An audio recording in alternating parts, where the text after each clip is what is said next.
Hello, everyone, and welcome to the STIHL Timbersports German Championships. Today we have the women and the rookies and intermediates competing on stage. There we see our two moderators taking care of business for us in German. On the left-hand side, we have Marcus Philipp, and with him, Guido Husken, and they will be taking care of the live broadcast for our German audience today. My name is Troy Mannering. I'll be bringing you all the action from the English side of things, and we'll also go up to the main stage shortly to meet our stage moderator. And before that, we're going to take a short look at the area we're in here in the Schirkenfeuerstein Arena in Wernigerode in the beautiful area of Harz.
All right, so just a treat of what you're going to see tomorrow for our pro men's competition that's coming at you on Sunday. Make sure you turn in for that, and especially if you're a gas head and you like those loud saws, the hot saw is definitely your discipline.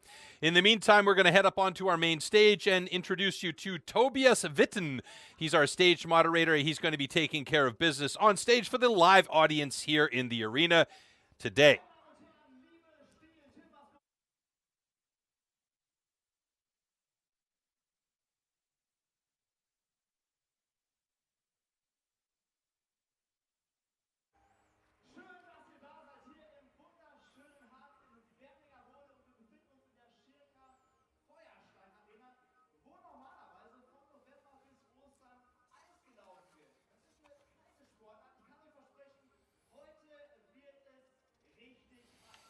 So as you said, we are in the Schirkenfeuerstein Arena, where normally from November till the springtime in April, hockey is played, but there's going to be no hockey played here today. Today, we are concentrating on the STIHL Timbersports Women's German Championship and our intermediate and rookie German Championship as well. So we're going to start off as is proper, ladies first, and our German Women's Championship will be introducing our women to come on stage shortly, and you'll see who all of the athletes are that will be participating. We have 6 wonderful athletes going to be competing on stage today, a couple of guest athletes here from other countries, and 3 German athletes who will be competing for top honors in Germany. So as we get ready to go here with all the action at the Schirkenfeuerstein Arena and STIHL Timbersports, we'll bring up our athletes on stage.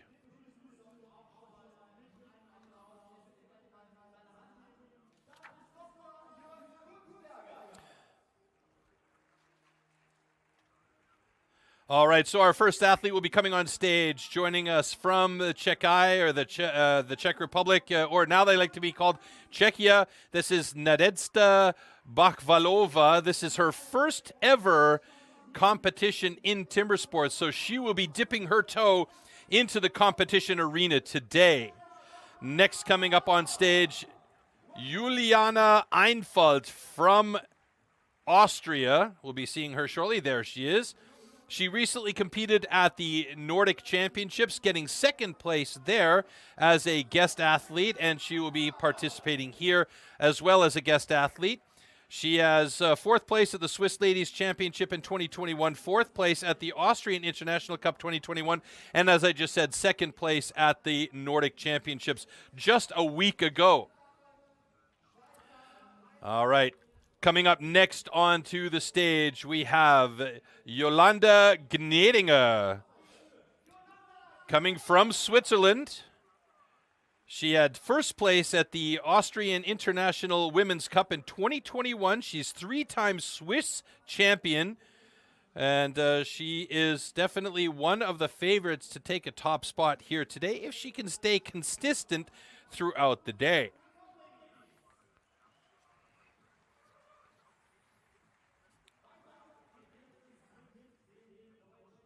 All right, now our first German athlete coming up on stage, Nadine Munzenmeier. She's received first place at the Ford Ranger Cup this year for the women, second place at the German Championships in 2021, and second place at the Women's Cup in 2020. She's been a pretty consistent performer for the women along the way. And now coming up onto stage, one of the top favorites here for Germany, Alren Ubing. She has no less than 2 world records, one in stock-saw and one in single buck for the women. The stock-saw she got at the Women's Cup in 2020, and the single buck she got at the Ford Transit Cup in 2021. And our last athlete coming up onto stage today, Nina Pokoyski. She is the German champion from 19 and 21 for the women. And the first place, she got the first place at the French Women's Cup in 2022. So another very strong athlete looking to do well here today. This is a top field of women athletes, so we should be in for some fantastic competition on stage today. And of course, as always, we have our judges on stage, and I believe we're going to be seeing Dr. Jörg Kurzenberger up there as our head judge on stage. And Schul Janssen will also be on stage, where normally he is our competition control center or head of competition control. And we'll see him on stage today. And I think that Bart Janssen will probably be taking over the duties in the competition control center. We'll talk a little bit more about that as the day goes on, but first things first, we're going to get into our first discipline, and that is the stock saw. So let's take a look first at the format clip for this particular event today. For our women, there will be 3 disciplines that the women will be participating in. You'll see now how this works for the format. All athletes will compete in 3 disciplines. The maximum points awarded for each discipline result from the number of participating athletes. The first discipline is the stock saw. The fastest athlete will receive points equal to the total number of athletes competing, down to 1 point for the last place in each discipline. The second event is the single buck.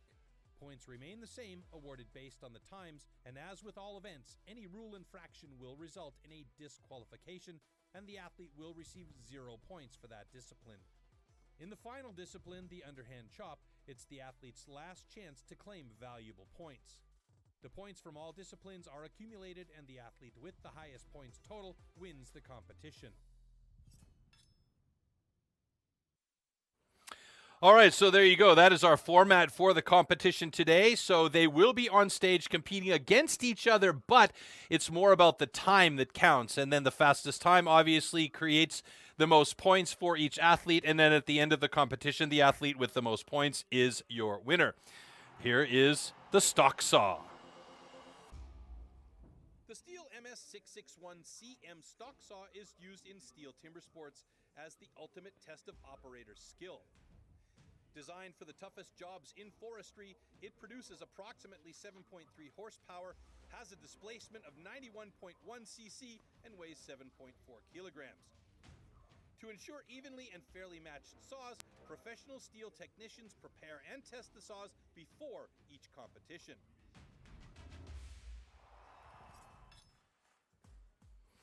stock saw. After the starting shot, the contestants have to cut 2 wooden discs, so-called cookies, within a 10-centimeter mark, one downward and one upward. The attempt is only valid when both discs have been cut off completely and within the marks.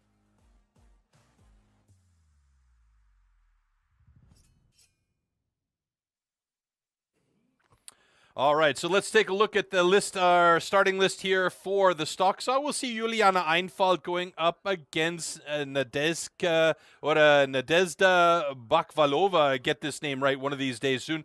In heat number 1, of course, Nina Pokoyski, Nadine Munzenmeier going against each other in heat number 2. And heat number 3, Alren Übing and Jolanda Gnedinger.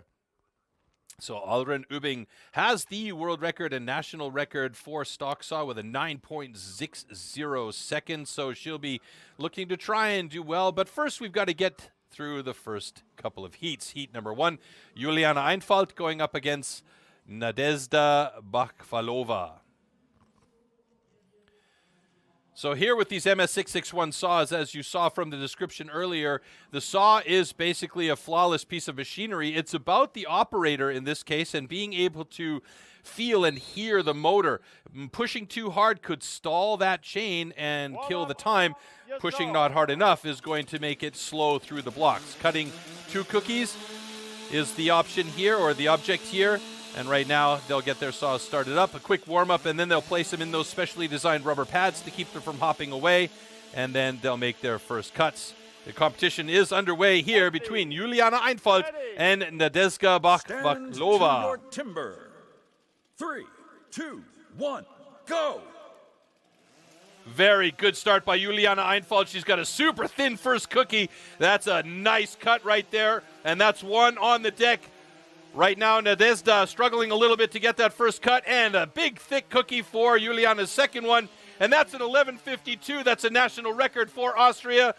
Bakhvalova is going to having a little bit of trouble, and that's what I was talking about. Pulling a bit too hard, the excitement really getting to her, and she's got a national record for Czechia. And that's a great cut for her. A bit slower than the standard, but she's got her first competition cuts under her belt. She'll be happy about that as well, coming home with a national record. All right, both cuts are good. Oh, so there we go. Thumbs up from Dr. Jörg Kurzenberger, who is our head judge on stage today, and you'll see that quite often throughout the day. The judges are there to make sure that the cuts started properly and are done properly, and you can see here that first cut from Juliana. They say thin to win. Well, that was about as thin as it gets. The second cut a bit thicker, but inside the lines, nice and clean on the upstroke there, and you can see on the other side of the stage, Nadezhda Bakhvalova struggling a little bit on that first cut to try and get the flow, but as this is her first competition, we'll give her the benefit of the doubt as she'll be cutting her teeth or getting used to this competition arena and situation as time goes on, and that's a great job by her. And now we see heat number 2 line up for the stock saw.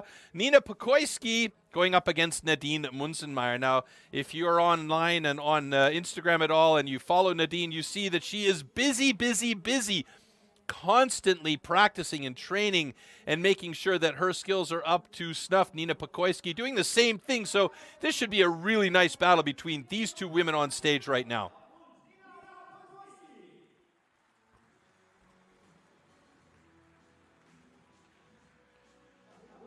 Now you see both of them are marking their cut points. They've got these special guides to make sure that they can set their cut points inside that 10-centimeter marking that they have for the stock saw. That's completely allowed, and it's also a good way for them to make sure that they have their guidelines for those first cuts. It's very important to make sure that you're inside those guidelines, but also that you have a nice thin cookie to have a clean and quick cut. Here we go. Warm up your saw.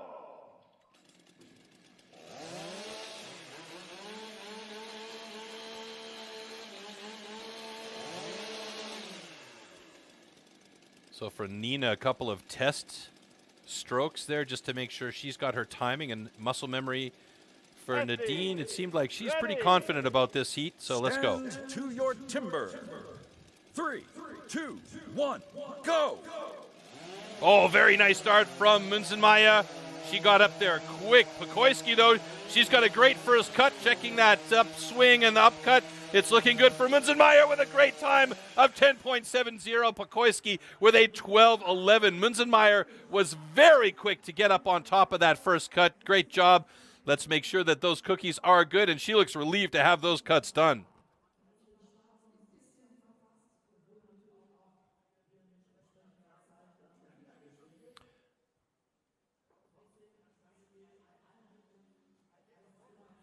So the tension before is like the tension after, before the start and waiting for the decision.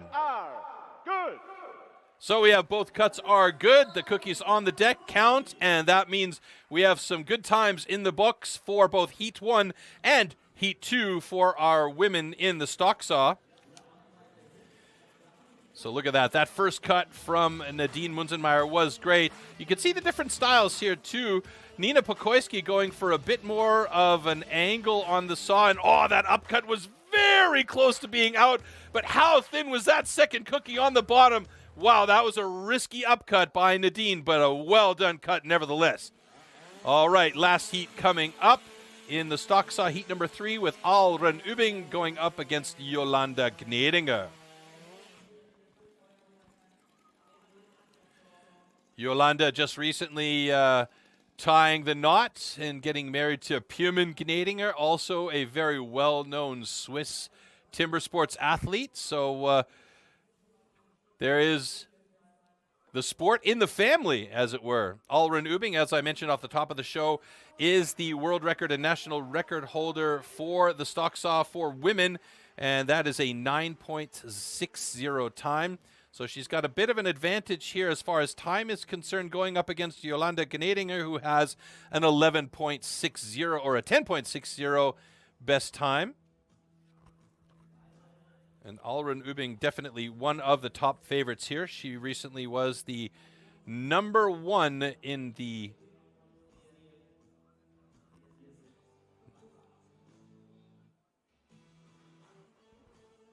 just a small technical dropout there. Alren Übing just recently won the Nordic Championships for women, so top spot there for her as a way of also getting ready for these German championships here in Wernigerode in the beautiful Harz area of Germany. There we see Jolanda.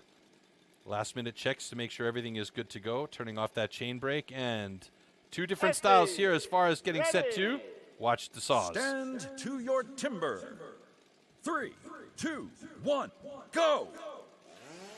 Oh, fantastic start by Übing. She's got a pretty thick cookie, though, and it looks like those were both going to drop at about the same time. This is a nice cut up for Jolanda, and she's got this one with a great time of 11.65. Alren with a 12 even. These are, of course, unofficial times until our judges give the thumbs up and competition control makes any final adjustments. But for the moment, that was a great cut by Jolanda Gnedinger. Ooh, but she might have cut over the line there. It's going to be a very, very close call. Let's see what the judge says. Cuts are good. All right, so she just got lucky on the upcut on her second cut there, Jolanda. So she is in with a safe cut, but it was very close to the line. And that is all she wrote for our women in the stock saw event. 3 heats done and dusted. And you can see how fast it happens right there. And our stage crew will get up on stage and prepare things as we take a look at the replay. Now, that was a beautiful quick start by Alren. And we can see here that was also a pretty good start by Jolanda. You can see how she dips the tip of the saw down, and her style is a little bit different, and a very nice transition to the upcut, but the angle on that close side to the motor was very, very close to the line. And here you see Alren Übing on her final upcut, pretty clean on both of them. So here we have our rankings. Stock saw, Nadine Munzenmeier with a season's best, 10.60. She gets 3 points out of the mix here. Alren Übing in second place there, and Pekoyski in third. We're talking about the German athletes that are competing here. Einfalt and Bakvalova, both with national records, so that's a fantastic result for them as well. So there we have it. Discipline number 1 in the books, as we just took a close look at those rankings, and that will mean those will be the overall rankings for the moment as well, with Nadine Munzenmeier at the top of the list. Now, you'll see that the other athletes, our guest athletes from Czechia and Austria and Switzerland, are not ranked in the overall when we do see the list. So just so that there's no confusion here, because this is the German championships, only the German athletes will be ranked. So at the moment, Nadine Munzenmeier at the top, just ahead of Alren Übing and Nina Pokoyski, bringing up the last place in the German group in third place.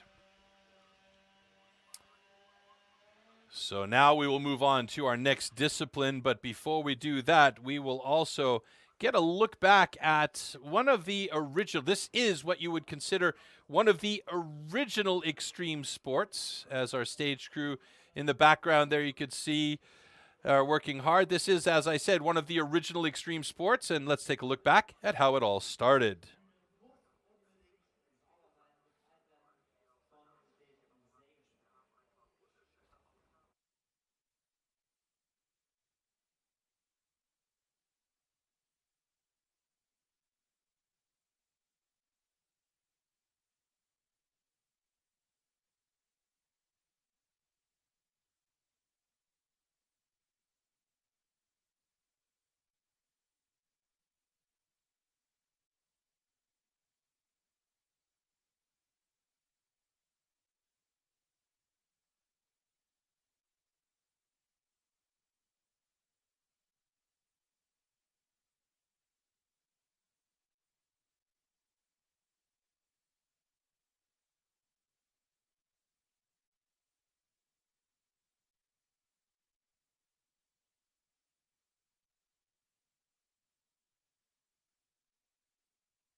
So, of course, you can always check out STIHL Timbersports online on YouTube and, of course, on Facebook if you're interested in following. And naturally, you can also go and check out STIHL Timbersports, their main webpage, to find out all about the athletes and the locations and the competitions and what's happening in the next weeks and months. Now, this event here this weekend, the German Championships, will be the last official event in Germany for the season. Then we'll move on to Switzerland for the Swiss National Championships. And while we're down there, we'll also have the Nations Cup. And then that will do it for the season overall before we head to the final big event of the season in October, and that is the World Championships. And now we're moving on to the single buck. Long cross-cut saw used for the single buck discipline is made especially for competition. A series of consistently patterned 10-centimeter long teeth are cut with a laser on one side of the saw and then hand sharpened. Saw teeth are divided into two types, cutters and rakers, just like on the old school saws. The saw weighs about 5 kilos and its base price starts at around 1,500 euros.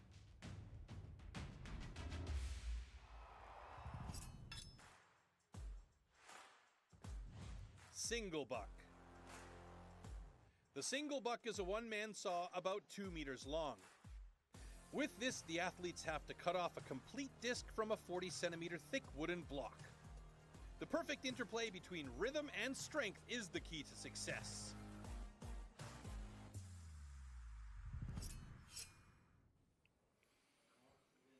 All right, so here we have our start lift for the single buck, and as you'll see, it'll get mixed up a little bit here. Bakvalova will go up against Juliane Einfalt in heat number 1, Munzenmeier against Gnedinger in heat number 2, and Pokoyski and Übing in heat number 3. And as you see, the world record is 15.62 for our women, and lo and behold, also held by Germany's Alren Übing. So a lot sits on her shoulders to try and catch up to these times today. But in the meantime, we're going to go up to heat number 1 for Nadezhda Bakvalova up against Juliana Einfalt. Now, another name that they often use for this particular single buck saw, the 2-meter long crosscut saw, is the Misery Whip. Why? Well, that's a great question, folks. It can make you miserable if that saw stops mid-cut. Now, as this is Nadezhda's first competition, we may see a bit of those jitters unless she's been really practicing this particular discipline to be adept at it. And there you can see the saw from Juliana Einfalt. That is one of the best designs ever with that shark tooth up front. Such a cool saw. I like it a lot. So here we go. Athletes, ready. Stand to your timber. 3, 2, 1, go! All right, Juliana Einfalt with a great start. You can see Bakvalova a little bit choppy on her start, just using the back half of the saw. And on the other side of the stage, you can see Juliana really utilizing the full length of that saw to try and get nice, clean, efficient, long strokes. And there you can see she's got a helper on stage, placing that wedge at the top of the block there to make sure that it doesn't bind on the saw. It looks like we're going to have a pretty good time by Juliana Einfalt with a 25-27. So that's the time that's logged in there. And here we see Bakvalova, very, very short, choppy strokes. And this is all about trying to figure out the style that you're going to use here for this particular discipline. This will cut, but it'll take a long time to cut through. And this is why right now it's becoming a miserable moment for her as she gets through the bottom in 49.75. And again, she'll lock in a women's national record. A great job by her, first competition ever. So this is an opportunity here, as we've said right from the top of the show, to really get some experience and gain that trust in yourself. All right, both cuts are good.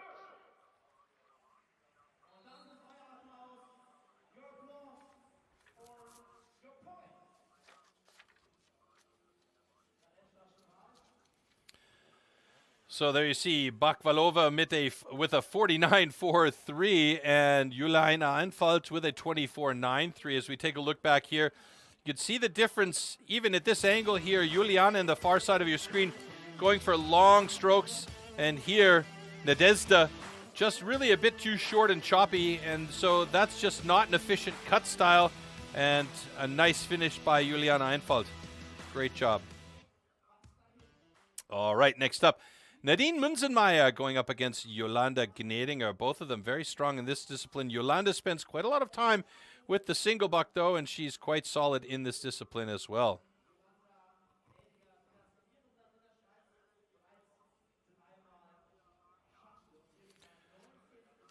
All right, I think our commentators here, including myself, might have a little competition on the demo single buck that they have here today. At least that's what Guido Huskin said to me earlier, so it looks like Guido and Marcus and Tobias and I will be jumping on that, and hopefully somebody will film it. We can put that online. No promises, though, folks. No promises at all. We'll just see how it goes. It could be fun. And in the meantime, we've got this heat between Nadine Munzenmeier and Jolanda Gnedinger getting ready to go as they set their saws in place and make the first initial lineup cuts there.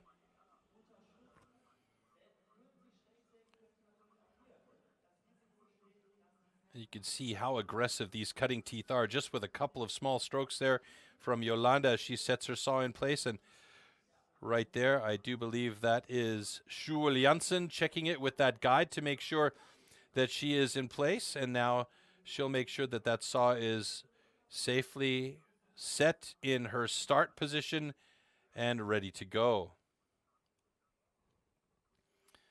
You can also see there with Nadine Munzenmeier, she's got a set of spiked shoes on. And those spiked shoes will add just that little bit of extra grip on this floor in order to be able to really draw and push that saw through the block. All right, athletes, ready. Stand to your timber. 3, 2, 1, go! Good start by both of these women. Really looking good. Nadine Munzenmeier a bit flat on her cut, then Gnedinger going a bit deeper, and she's really putting everything she's got into it, getting a lot of encouragement there from the sidelines. as well, and she's looking good more than halfway through the block. Jolanda Gnadinger with a really nice cut here as she just passes the 20-second mark. Oh my goodness, she's got a huge tongue left there. That was an unfortunate break for her. She's got to set that saw back in place and make sure that last little tab gets cut off. Otherwise, it's called a DQ. Looks good for her. Munzenmeier struggling to get that final cut, and she had a bit of a stick there at the end because of the angle, but she did get it through. It looks like all the cookies are fair here at the end of the day. We'll see what the judge says, Dr. Jörg Kurzenberger, when he does check everything and make sure it's all good if we have fair cuts.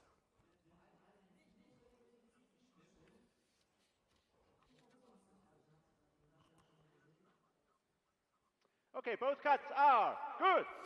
All right, so Jolanda lucky to have that good clean cut there. Nadine Munzenmeier a little bit slow down on the last bits of her final cut as she struggled with the angle of the saw slightly, and maybe we'll see that in the slow-mo, but that was a tough break-off. Literally, that cookie broke off at the bottom of the cut for Jolanda, and that's a difficult situation to be in. Is you want to have a nice thin cookie so that it doesn't bind on the saw as much, and you can see here for Jolanda, she was really putting a lot of effort in that saw, bending ever so slightly. And here we see this is Nadine Munzenmeier. She's got a bit of a thicker cookie, so the risk of it breaking off is lower. It's right here, a little bit of a twist by the saw, and that came off for Jolanda. And then she had to set the saw in place again to make sure that last tongue or that last tab of wood was cut off in order to make sure that there was a complete cookie with check. And there it is, and that killed her time. You could see she was definitely very unsatisfied with that as we get going with our third heat. Nina Pokoyski going up against Alren Übing.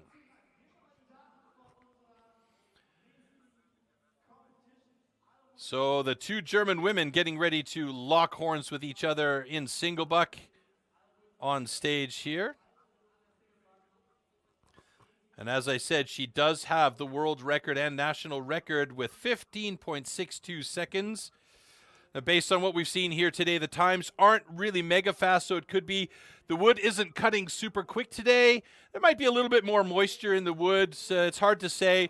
You know, the wood is always fairly distributed through these athletes through a special system of harvesting and distribution to make sure that each athlete has fair competition wood. We'll find out more about that later in the day as well.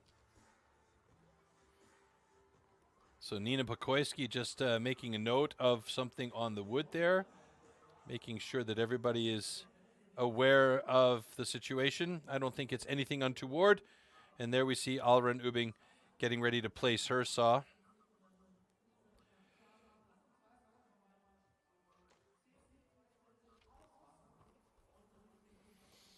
Once again, if you're just joining us, we're here in Wernigerode in the beautiful Harz region of Germany at the Schirke Feuerstein Arena. And this is the German Women's Championship 2022 for STIHL Timbersports. Later today, we'll have the intermediates and rookie athletes on stage. And then tomorrow on Sunday, our pro men will be competing for the top spot and a spot at the individual world championships coming up at the end of October on the 28th and 29th of October in Gothenburg, Sweden.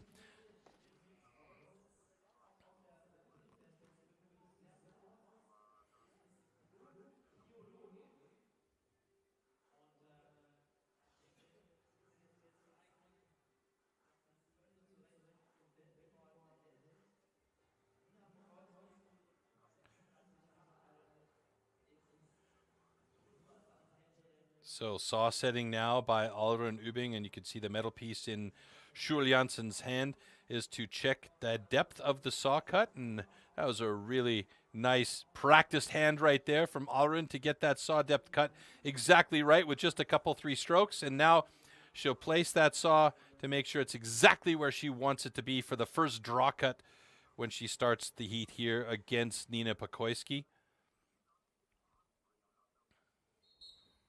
So that is a thin starting spot there for her, so less binding on the saw, but she needs to know that's a risk at the bottom of the cut for a breakout. Let's see, we go. Ooh, and the full pull, but a big stick by Alrun Ubing causes a bit of problem with the time as she finally gets into the flow. Nina Pokoyski, meanwhile, is getting through to the halfway point of her cut, looking very good. So the worry about what was happening with her wood there at the start seems to be unfounded. But Alrun Ubing now struggling a little bit as she sees through the corner of her eye that it is Nina Pokoyski having a good cut, but it's Alrun Ubing with a 23.63, Nina Pokoyski with a 25.81. So Alrun struggled off the hop there. A good pull back to start the saw, but then the push through, she got hooked up and stuck a little bit, and that's one of the reasons why they call this the misery whip, because if it does get stuck, it is a bear to restart, and it really saps your energy. Okay. Both cuts are good. So fair cuts across the board. Alrun Ubing, there you could see, had the fastest time in the single buck with assistance, so she has the 3 points there, and that means she will take over the top spot in the overall rankings with 5 points total. Nadine Munzenmeier with a first place and a third place in the competition so far, 5 points total in second, and Nina Pokoyski with 3 points sitting in third place. And there you could see in the replay here, Alrun struggling to try and find the flow on those push cuts. Nina Pokoyski got good flow right away, but you can see she's not using the entire length of the saw. And these are all things that these athletes will go back. They'll look at film footage of their cuts, their racing runs here, and they'll try and think about things that they can do to try and improve. So here we see the single buck results. Alrun Ubing on the top with Nina Pokoyski in second place and Nadine Munzenmeier in third place for our German athletes, getting points 3, 2, and 1. Bakvalova with a national record, with a 49.43, and you know that's going to improve as time goes by, and she gets a little bit more experience under her belt in the competition arena. And here we take a look how the overall standings have shifted. So Munzenmeier drops down to second place with Alrun Ubing in the top spot and Nina Pokoyski in third place for the moment, with one more event still to come.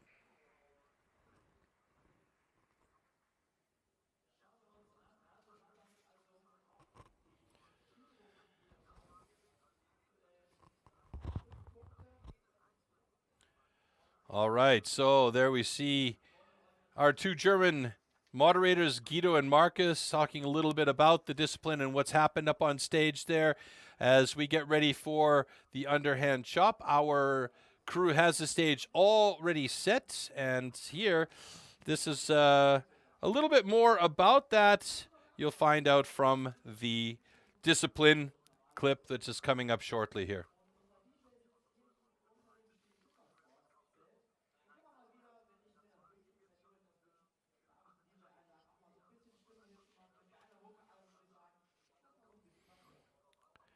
Before we take a look at that discipline clip, though, we will take a quick look at one of our partners to say thank you for all their help, because these events would not happen without our various partners. So let's check that out right now.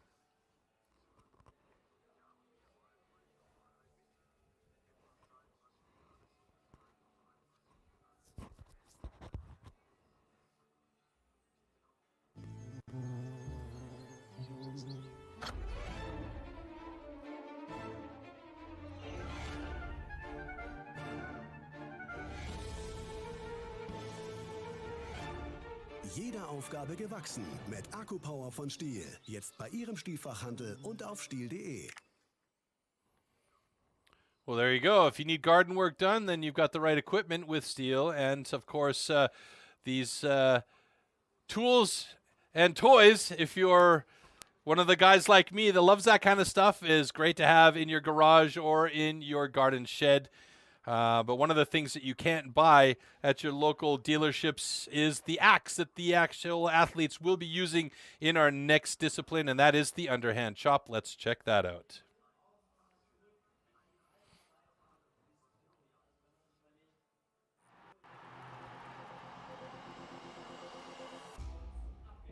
The axes used in timber sports definitely can't be bought at your local hardware store.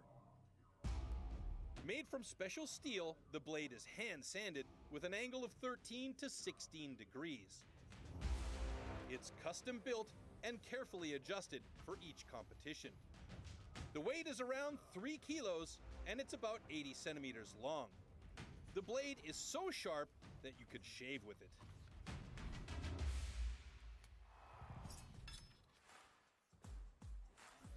Underhand chop. In the past, the underhand chop technique was used to split logs. Standing on a horizontally anchored block, the athletes cut with the axe through a 27-centimeter log. The block has to be worked from both sides.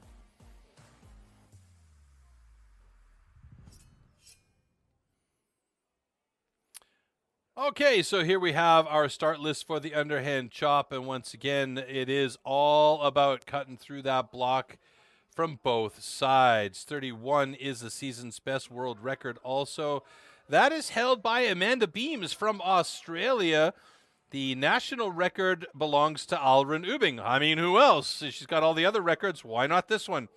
Her national record is 38.79 seconds. So our first heat coming up will be between Juliana Einfalt and Nadezhda Bakvalova. Nadezhda representing Czechia very well today out there on stage. Her first ever competition. And there you see the tool that these women will be using to cut through that block. That is an incredibly dangerous piece of equipment. I managed to have one just touch my thumb, and I felt like it was going to cut my thumb off. It is unbelievably sharp, these axes.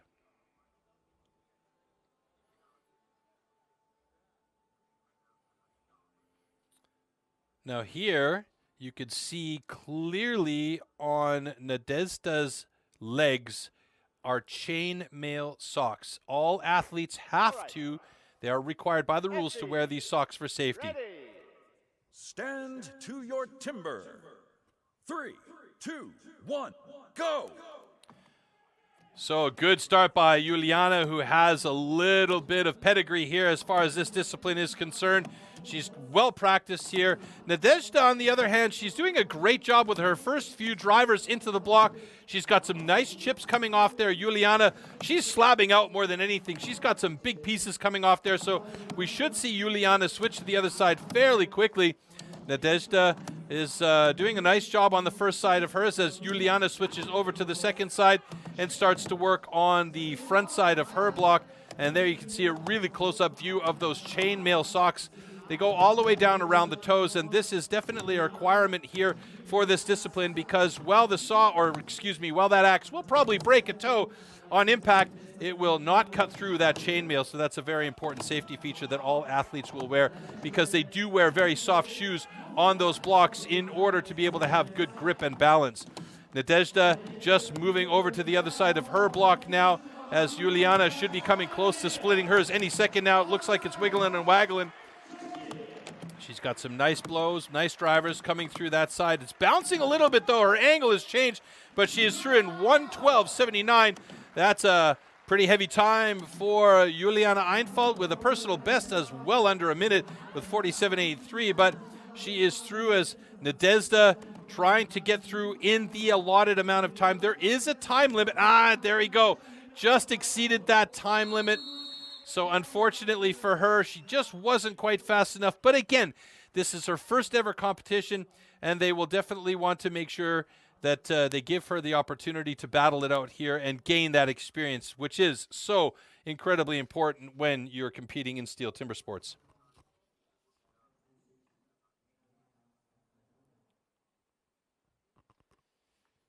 Okay, Juliana, your cut is good. Nadezhda, DQ. You missed the time.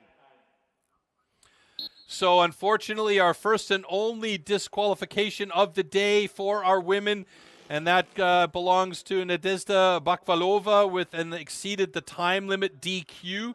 But again, these are situations that she's going to take back to the bank and remember and work on how to improve and make those cuts faster. For Juliana, she had a good time, or at least a fair time, and that counted to make sure that she has points in the bank here as she works towards finding a good position after this final discipline.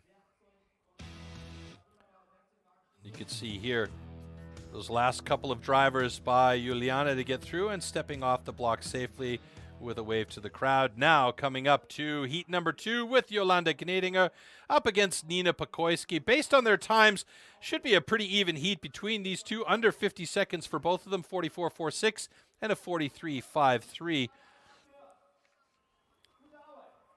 So the national record, as we see there, 38.79, belongs to Alrun Ubing, and the world record, a 31 even, belonging to Amanda Beams from Australia. I mentioned that off the top. That's going to be a tough one to beat. Amanda Beams, a tiny woman, but she is a power package. She really does a great job on the chopping disciplines, but that's saying nothing against any of the women that are here today. In particular, these two that are going to come on stage for the underhand chop now. And here we have a couple of experienced athletes getting ready to battle it out.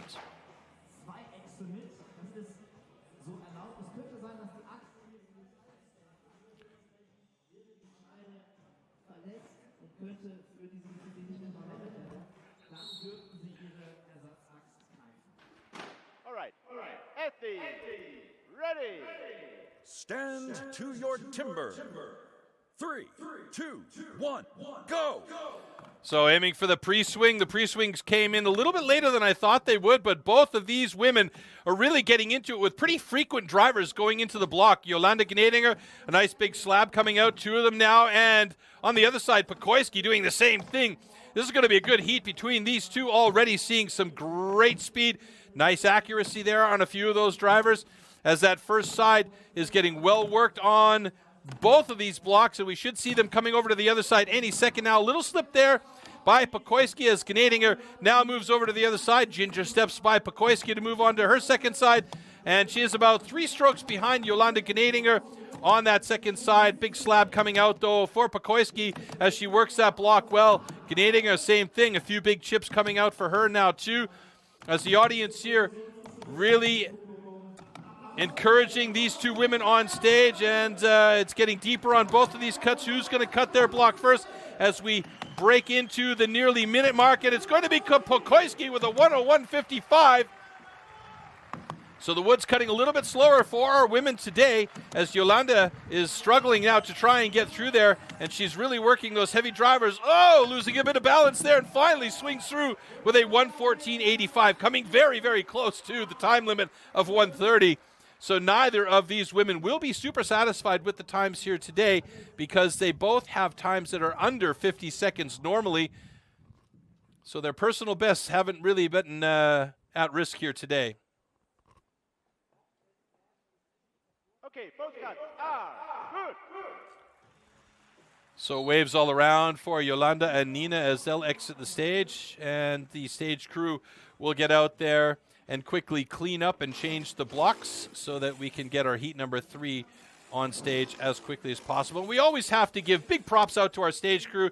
They have such an important job to make sure that that stage is switched as quickly as possible for our athletes and for our audience, so that we can keep the action going and flowing.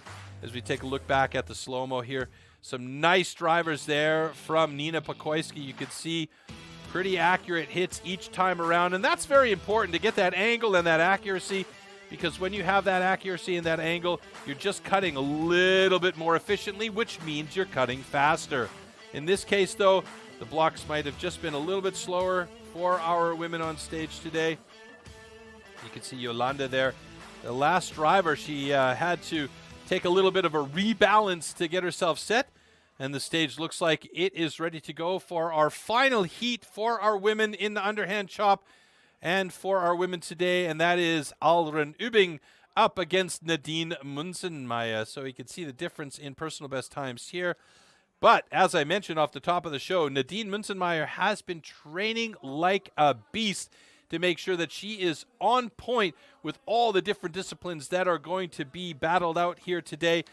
So we could see a good surprise run from Nadine, but the times have been a little bit slower in general. So I don't know if either one of these women will be getting their personal bests. I always like to see that, as of course means that we're seeing improvement.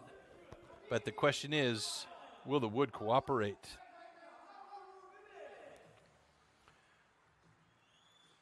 From time to time, I'll be doing a show with Jolanda Gnedinger, and I asked her about all the different axes she has, and she said she's got many, but wouldn't tell me exactly how many.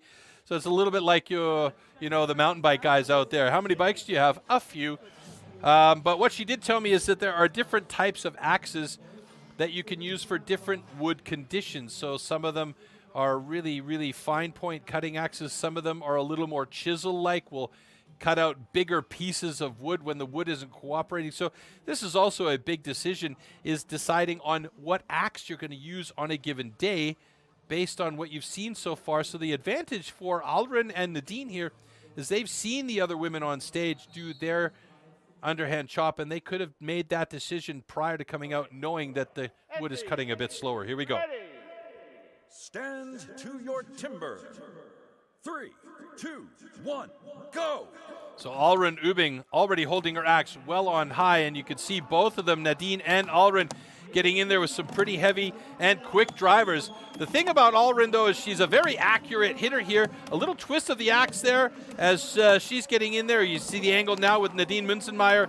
Also really good, looking a little bit deep on that one cut there, but she gets back online with those ones, and I think we're going to see both of them move to the other side fairly quickly here as Nadine Munzenmeier in the blue shoes there and her chainmail socks takes the steps to get to the other side. Alrun Ubing over on the other side, about 2 strokes ahead of Munzenmeier now, as we are now on the second side facing the audience. Who's going to come through and what's the time going to be for both of these women? They're looking good as they're getting close to the 50-second mark here. And I think we'll probably be around a minute for both of these ladies. Alrun looking like she's a bit deeper than Nadine at this point. A little bit of a hop by the axe there from Alrun Ubing. And Nadine Munzenmeier now looks like she's playing a good game of catch-up here. It may be that Munzenmeier gets through ahead of Ubing, and she does! A 1:08.71. That's a nice reaction from Nadine Munzenmeier. And as I said, no best times here today as the wood is not cooperating. Alrun really struggling on the second side of her block here as she's getting close to the timeout limit, and that would be unfortunate for her because that would mean no points, and she's got to get through there a second. Oh no! A DQ for Alrun Ubing, and that means 0 points here, and that may change the overall standings drastically here as Nadine Munzenmeier with the second fastest time just behind Nina Pokoyski with 2 points should move into the top of the ranking, but we'll see once we have everything calculated here. Oh, that was a tough day for Alrun on the underhand chop.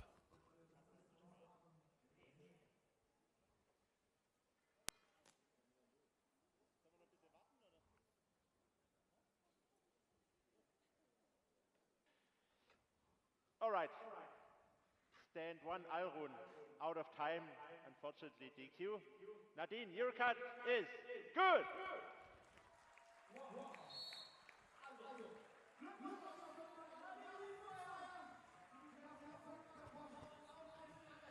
Okay, so there we see Alrun Ubing out of time DQ. Nadine Munzenmeier with a time of 1:08.34 puts her in second place. Let's take a look back here at the first cuts on the first side, and some nice slabs coming out there for Nadine as she got the axe caught pretty deep on a power driver there, but then she did manage to get through, and Alrun, it was just these last few drivers that got a bit sticky on her, and she couldn't get through in the allotted time. All right, so the underhand chop ranking there, we have 2 time limits exceeded DQs. Nina Pokoyski with the fastest time in the underhand chop. Let's see what that does in the overall standings. Oh, interesting. Pokoyski was sitting in third place, but due to the DQ of Alrun Ubing, has 6 points, tied with Munzenmeier and Ubing with 5 points, but because of the faster time, she is the winner, and we're going to hear from her right now.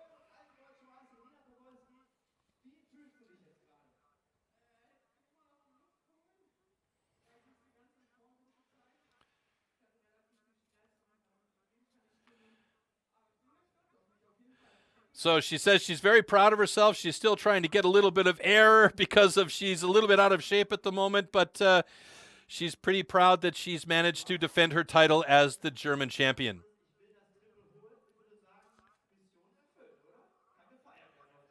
So the question was, did she want to get the triple and get it 3 times in a row? And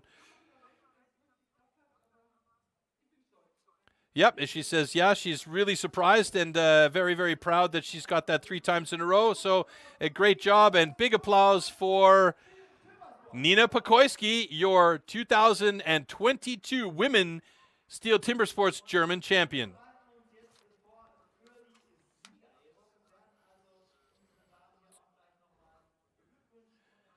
So surprising that Alrun Ubing with that DQ didn't manage to get through in the time, and normally she's very, very strong in this discipline, but by virtue of that DQ, she managed only 3rd place today.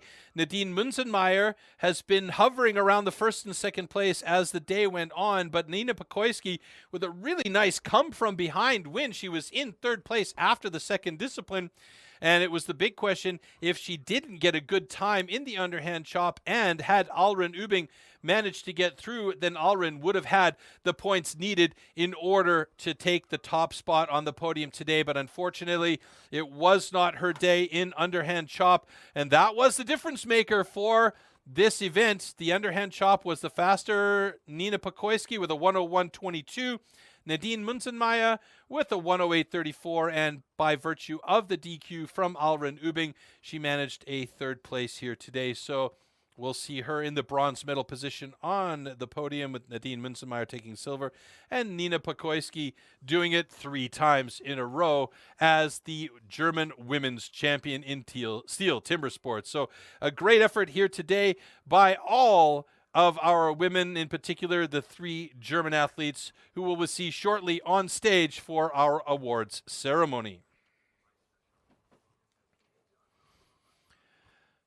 What we will do is we'll bring all the athletes out on stage, all 6 women, including our guest athletes who also performed exceptionally well today. Speaking of them, that's Jolanda Gnedinger, Nadezhda Bakhvalova, and Juliana Einfalt. So Nadezhda, her first competition ever. So that's a great job by her to come out here on stage and battle it out and try and get those points and that experience, that all-important experience. So let's bring out all of our athletes one more time onto the stage here at the Schirke Feuerstein Arena.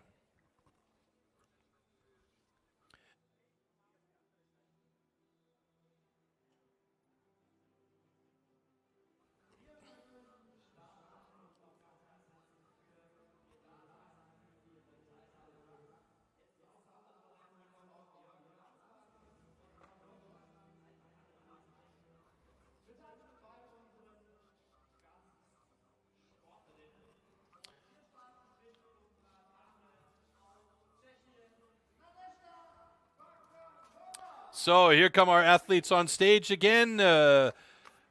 First out is Nadezhda Bakhvalova, her first ever competition. So she'll be very, very proud to have been out there and gotten national records for women from Czechia.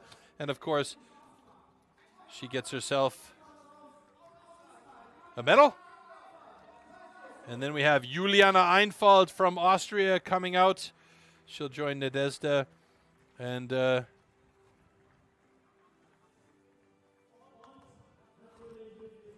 then from Switzerland, Jolanda Gnedinger will join. Always a big smile on her face.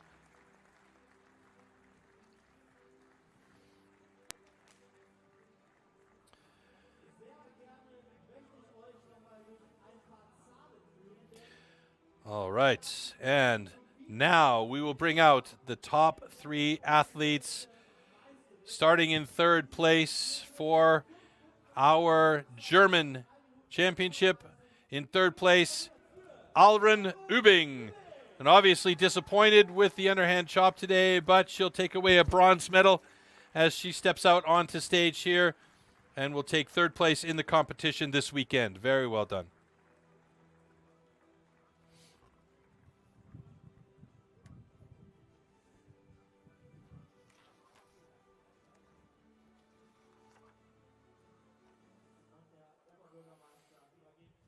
So there you see Alrun Ubin, third place, German Women's Championship 2022.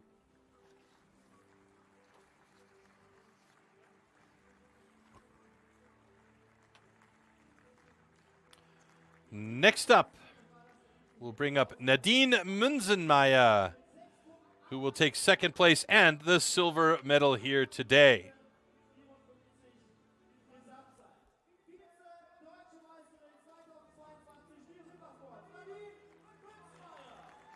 So the runner-up German champion. And yeah, let's forget about the handshakes and just give hugs all around. That's a good way to go. It never hurts. So Nadine Munzenmeier taking second place here today with a very, very solid performance. Getting a first, a third, and a second in the competition. Exactly the same positions as Nina Pokoyski, just by virtue of timing, though. Nina Pokoyski a little bit faster in the overall, and therefore, even with the tied 6 points, takes the top spot. But right now, Nadine Munzenmeier with second place here at the German Women's Championship 2022. All right, now, our winner 3 times in a row, Nina Pokoyski, is the standing and new defending her title as German Women's Champion again in 2022. Great job by Nina.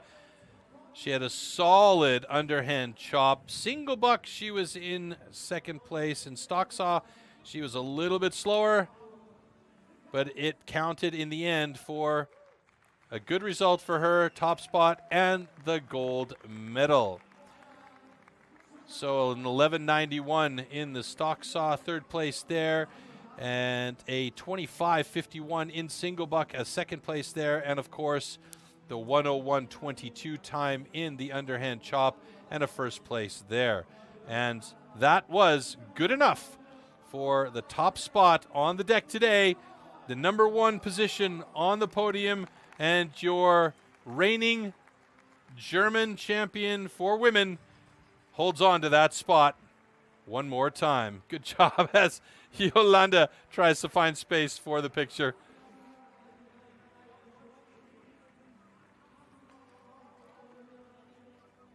All right, so there you have it. That is all she wrote for our German Women Championship 2022.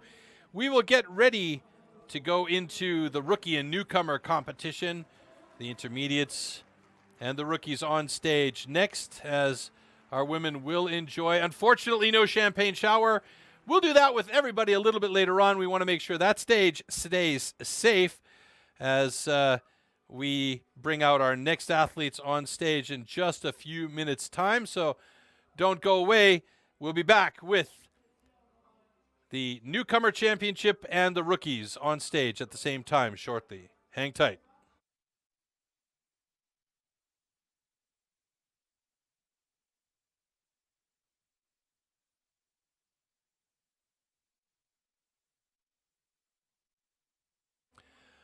All right, so we hope you guys enjoyed our women's competition today. As I said, there's plenty of action still to come on the day.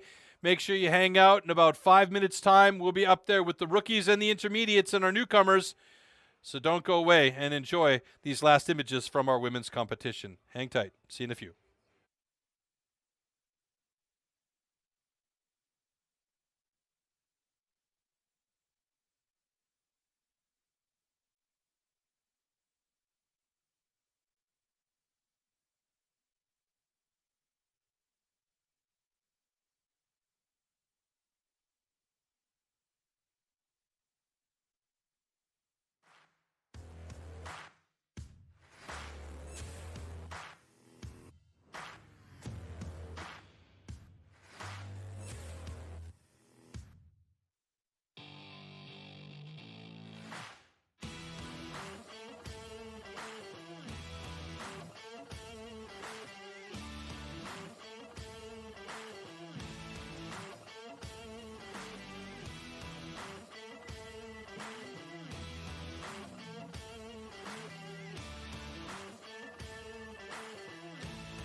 Hello, ladies and gentlemen. Welcome to the German Newcomer Championship 2022.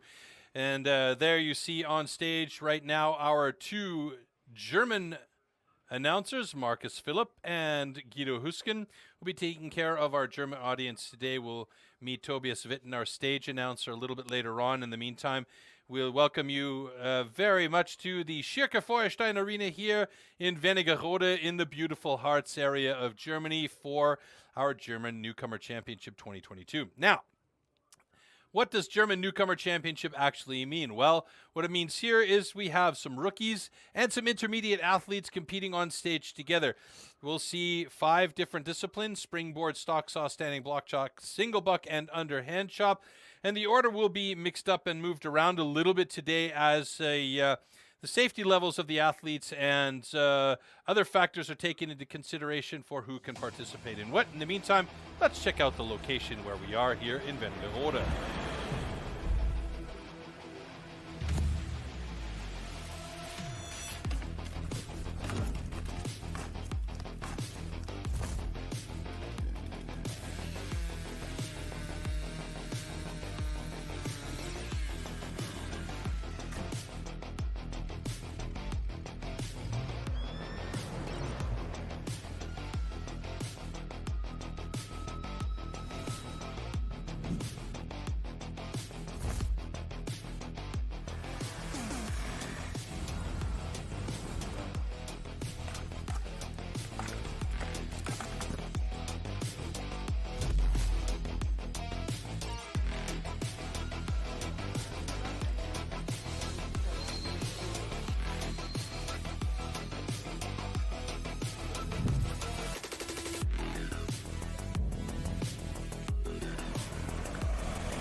All right, so Danny Martin will be competing in the pro competition tomorrow for, hopefully for him, a spot in the individual world championships coming up at the end of October in Sweden. But that is tomorrow. Make sure you tune in for that. It's going to be a fantastic competition. In the meantime, we have the German Newcomer Championship 2022 with the rookies and the intermediate athletes going to be stepping on stage shortly. But before that, we're going to meet our stage moderator, and that is Tobias Witten up on the main stage. And he'll be taking care of the live audience here at the Schirke Feuerstein Arena in Wernigerode.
So on stage right now, being shortly introduced, are the two stage judges, Dr.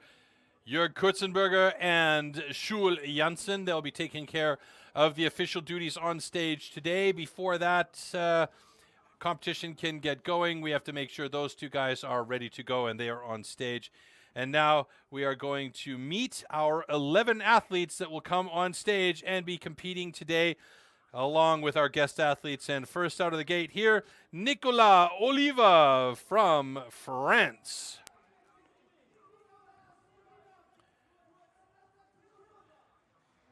So he's got 10th place at the French Newcomer Championship in 2018, 8th place at the French Rookie Cup in 2019. Next up, joining him, a country mate, Vincent Roussel, 24 years young. He'll be in the rookies this season, and then next season he will either jump to intermediate or decide to go up to the pro level. 3rd place at the French Rookie Championship this year, so a solid showing from him. Then we have Josef Kešek from Czechia.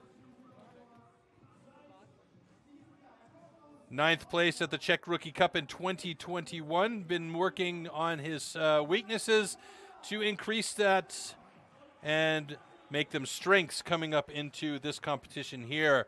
Jan Reichert, also, he is not considered a rookie this time. He is an intermediate at 26 years of age. He is outside of the rookie age, but he 8th place at the Ford Transit Cup in 2022 as a newcomer. Now coming up onto stage, Max Schups. He's an intermediate at 27 years of age. 5th place at the Ford Ranger Cup in 22. He also got 7th at the Transit Cup in 2022. Joining them on stage, Leon Pesch, 21 years old, 4th place at the Ford Ranger Cup Newcomer competition in 2022. And he did a lot of training over the past winter in order to make sure that he was on point for today. Coming up now, Tim Anthofer, 23 years old, competing in the rookie division, coming out of Rothenburg in Baden-Württemberg, and he is studying forestry, so he is right in his element here. 4th place at the Ford Transit Cup 2022, and in 2021 was his first competition ever.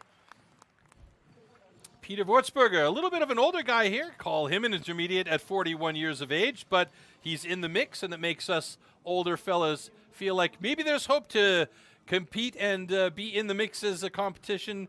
Timber Sportler, yeah, down the road maybe. 3rd place at the Ford Ranger Cup in 2022. Joining him on stage now, Alexander Heinz, 31 years old.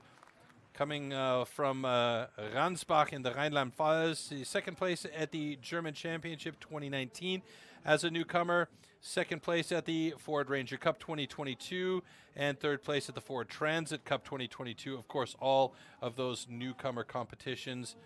And then our last couple of athletes coming up onto stage, Dietmar Schlesinger, 36 years of age, 4th place at the German Championships 19 and 21. 1st place at the Ford Transit Cup in 2022. So he's the guy that a lot of people are going to be keeping an eye on in the intermediate division. And then, of course, the man with the massive fan club here, Danny Vielwert. He is also competing officially in the intermediate division here, 25 years old. 2nd place at the German Championship in 21. 1st place at the Ford Ranger Cup in 22, 2nd place at the German Championship 2021, 2nd place at the Ford Transit Cup 2022. So, yeah, he's got a bit of a pedigree, and he's got his fan club. If we do get a picture of the audience, it's all those people out there with the yellow hats as we pan by our athletes here and get ready for our German Newcomer Championship 2022.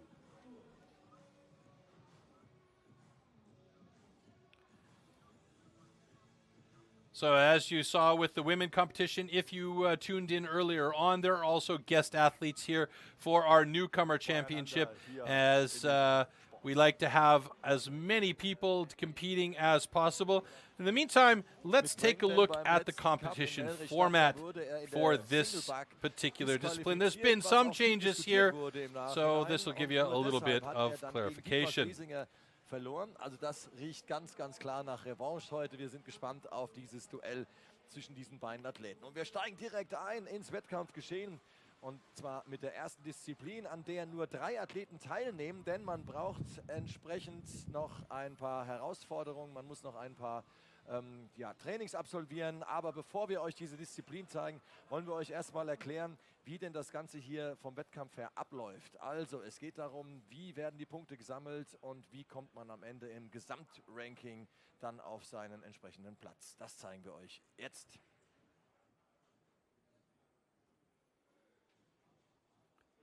The STIHL Timbersports Newcomer competition. All athletes compete against each other in 5 disciplines, provided they have safety clearance for the respective disciplines. The maximum number of points awarded for each discipline depends on the number of athletes taking part. The first discipline is springboard with 1 board.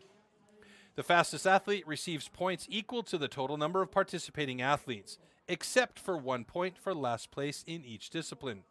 There are no points for disqualification. In the second discipline, the participants compete in stock saw. The third discipline is the standing block chop. And in the fourth discipline, each participant has to prove their ability in the single buck. The last discipline, the underhand chop, is the last chance for athletes to collect valuable points. The points from all disciplines are then totaled, and the athlete with the highest number of points wins the competition.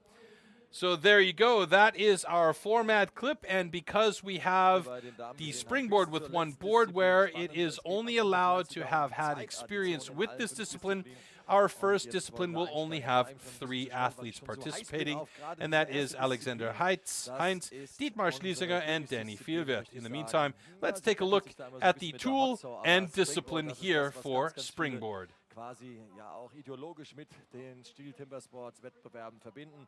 Und wie funktioniert dieses Springboard? Das zeigt euch dieser Clip.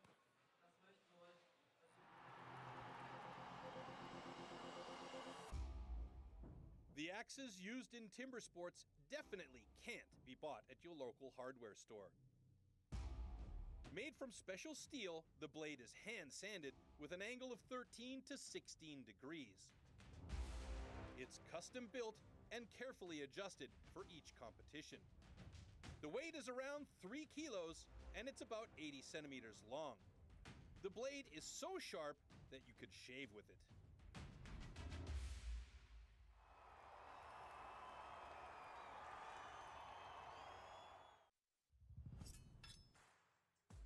Springboard simulates the traditional way of felling trees by climbing up over thick branches. First, a notch, known as a pocket, is chopped into the log. The springboard is then anchored into this pocket. Now the athlete will climb up onto the springboard to chop a 27-centimeter wooden block from both sides at the top of the log. All right, so as I said, the springboard has only 3 athletes competing in this discipline to start things off with. And we will have Heinz, starting all by himself on stage. So this is a tough one for him because he's going to be on stage by himself battling against Mr. Time. Now, the springboard world record for the time is actually held by Dietmar Schlesinger at 1:42.98. So 1 minute, 42 seconds, 98. So we'll see Dietmar competing in heat number 2. In the meantime, Alexander Heinz up there on stage will be trying to get a clean pocket and set that board and get a quick time here today.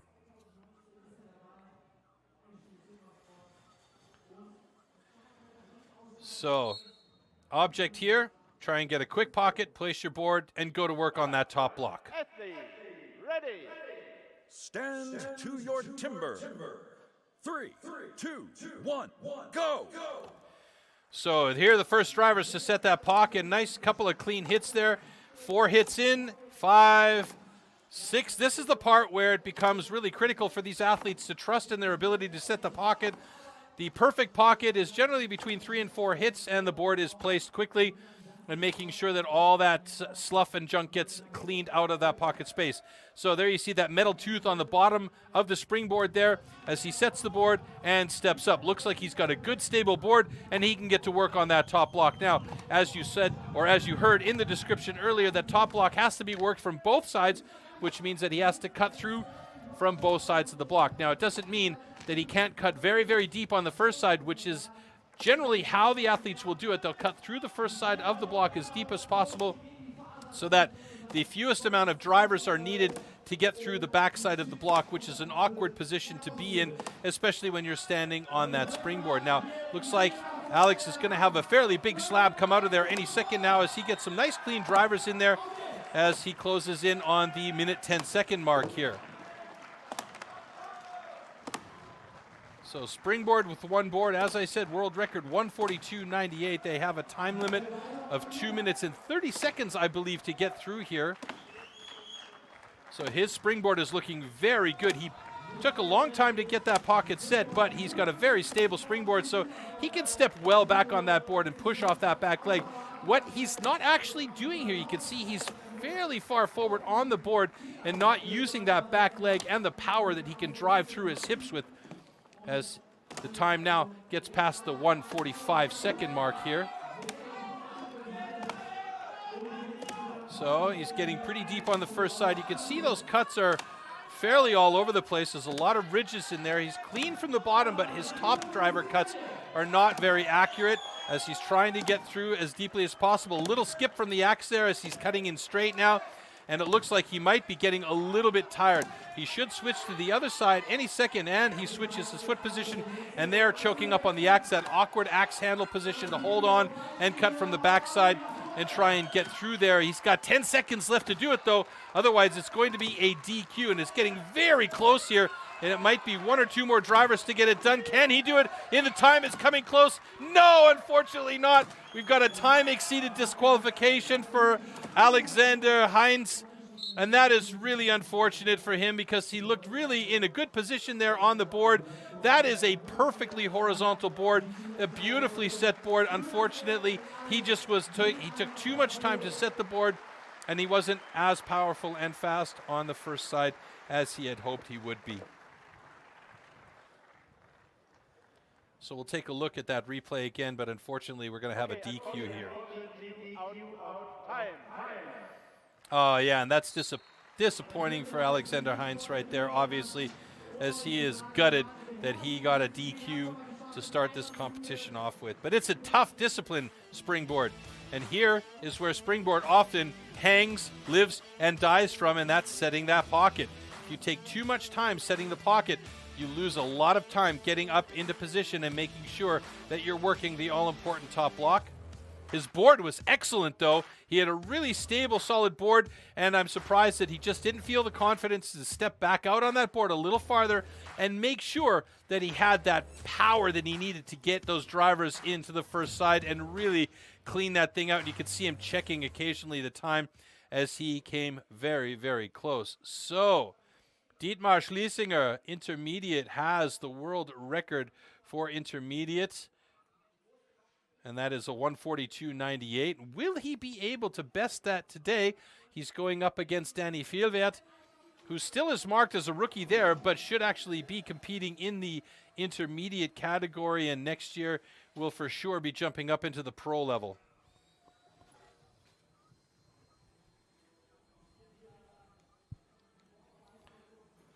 Danny Fjellwert also has a large opportunity here, a very good chance that he could theoretically go on to the World Championship for Germany for the pros if he has very good times across the board and if Danny Martin has some trouble in the competition later today. And there you can see Dietmar will set his top block there with those really, really long screws to stabilize that block on the bottom section where the board or the springboard will be set.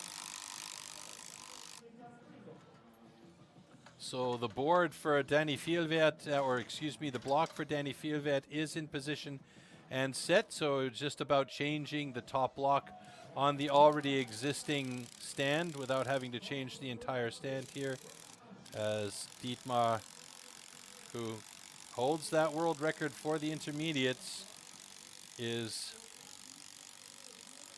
putting those screws in place. You can see it, that special driver to make sure they get really deep into that block and hold it stable on top.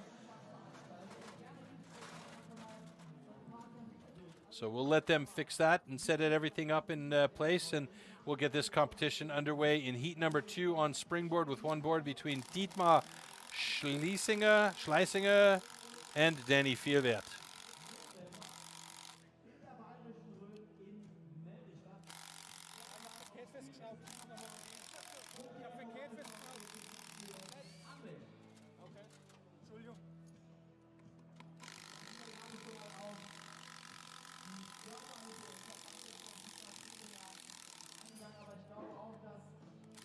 As I mentioned earlier, you can see all those folks with the yellow hats. Those are fans of Danny Fjellvedt, who will be competing on stage in this discipline shortly.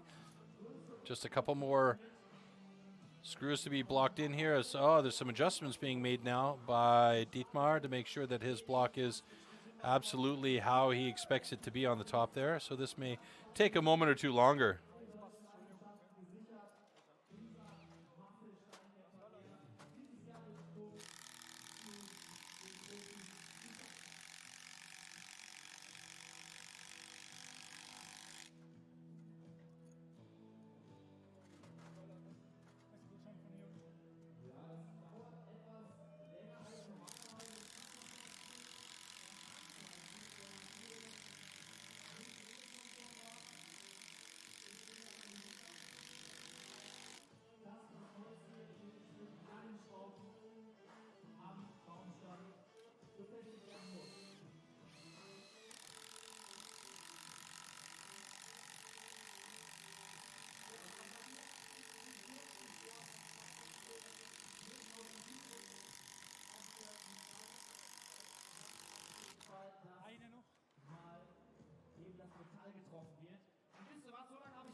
Okay, looks like we're getting close to competition time as Danny Fjellvedt comes on stage after taking a little bit of time off stage to breathe and make sure that he is mentally and physically ready to step up to the plate in this case. And he'll be going up against Dietmar Schlesinger, who just finished securing his top block in position. Now, as I mentioned, off of that first heat with Alexander Heinz in there alone, this time Dietmar and Danny will be out there battling each other, but also the time. Here, it's all about setting that pocket and getting in position and going for it. Here we go. Timber. 3, 2, 1, go! Good start by Fjellvedt as he gets 3-4 hits there to start setting that pocket. He's quick with the axe, and he's got about 6 hits to get that pocket in position. Feels confident with that first board as he gets up on top and starts working the top block there already. Great job by Fjellvedt to get up and really start working away on the top. Schlesinger is now on top, but his board is sagging a little bit, and you can see the difference in these two boards. Danny has got his foot well back on the board, and because of the sag in Dietmar's board, he has to step forward on the board and can't put as much power off of that back foot, and it just seems to be sagging more and more. So he's going to have a big problem as he gets closer to the backside of this block. Fjellvedt, on the other hand, is doing a fantastic job here. He's in nice and deep. He should switch to the other side any second now. He's had a good pocket, a good board. His board is looking solid there as he is well deep on the first side, and I imagine we'll switch over now. There we go. Switches to the other side. The time is not quite at a minute here, and he's done it in just over a minute. 1.0096 seconds, and I guarantee you that will be adjusted down once Competition Control Center gets their hands on it. Schlesinger struggling to get that power to the axe because of the angle of his board. He's working uphill in this case. That is a really rough position to be in for him. So he is just passing 126. I don't know if he's going to be able to make the 142.98 here as he's working the backside of it now. He has a chance to best his own record, but that board, it is just really sagging, and there's zero confidence in a board that's sagging like that as he passes the 145 second mark here. He should be able to do it in under the allotted time, but boy, he is really having trouble on that backside Final couple of drivers, big slabs coming off that block. That should help him out a little bit, and he gets it done in 1:57.79. He's not going to be happy with that, but he's got a time logged in here of 1:57.79, and that puts him in second place in the springboard results here, just behind Danny Vielwert.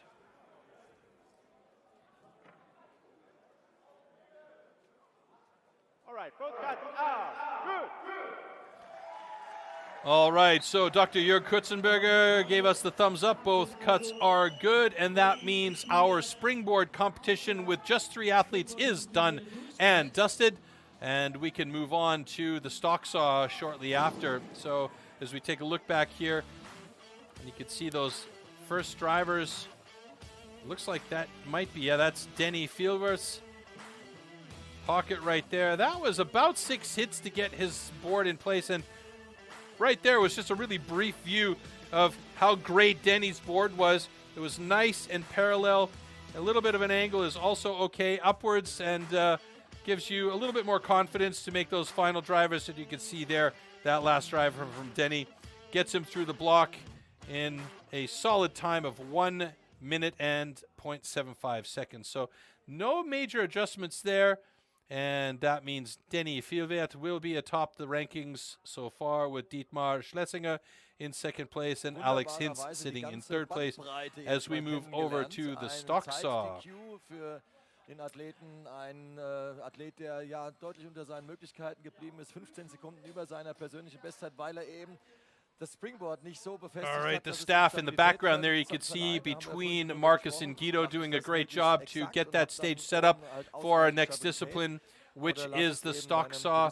We'll learn more about the stock saw shortly, but this is the original extreme sport that we're witnessing here, and it all started from just a small bet with a couple of guys who, you know, thought one was better than the other. Let's take a look back at the history of STIHL Timbersports.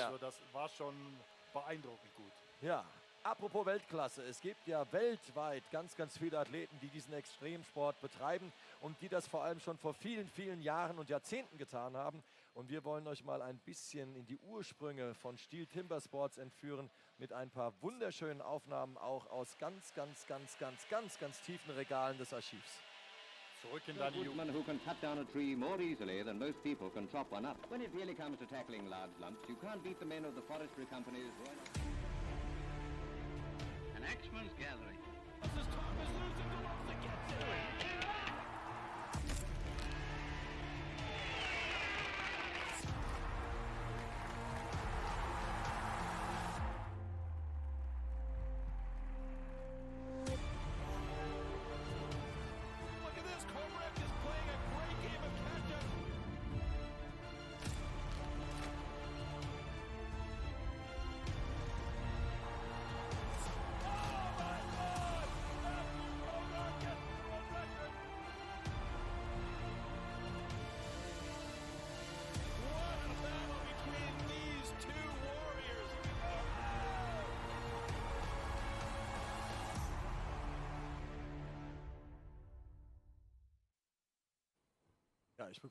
Well, now you know where it all came from and where it all started and to where we're at today.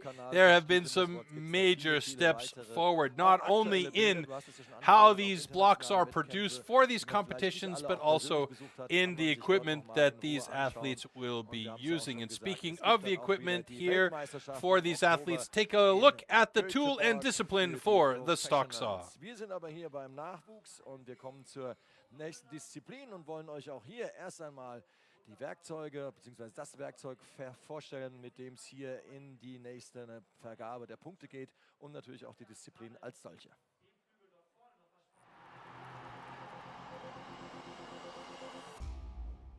The STIHL MS661CM stock saw is used in STIHL Timbersports as the ultimate test of operator skill. Designed for the toughest jobs in forestry, it produces approximately 7.3 horsepower, has a displacement of 91.1 cc, and weighs 7.4 kilograms. To ensure evenly and fairly matched saws, professional STIHL technicians prepare and test the saws before each competition.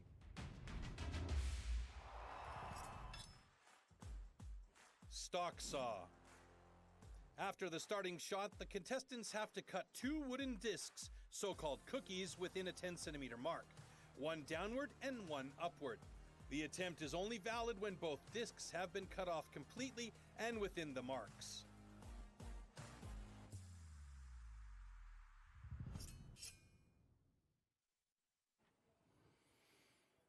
So stock saw will be battled out in 6 heats. Our first heat will be just one single athlete once again.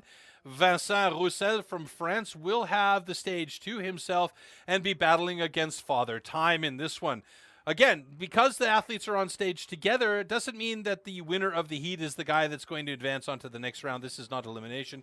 It's all about the time. That's why Vincent can be on stage by himself and battle the time, because if he does get the fastest time of the day, it means that he will be the guy with the most points. Remembering also that this is a guest athlete on stage, and it's about the German newcomers here today. Hello. Warm up. Your song.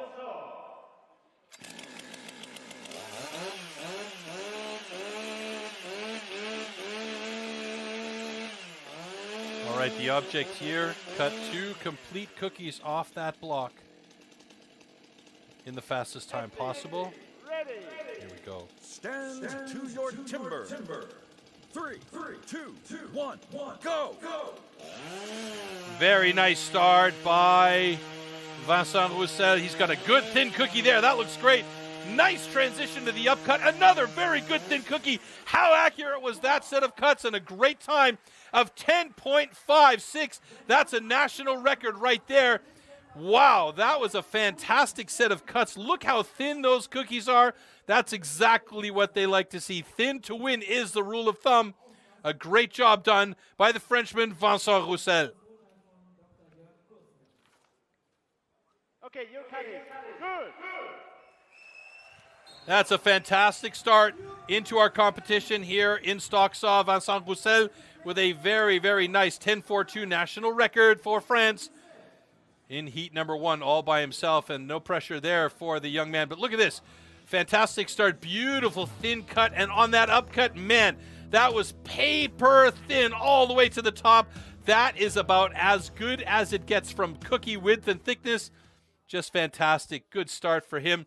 So now we move on to the next heat, heat number 2, with Max Schups going up against Jan Reichert.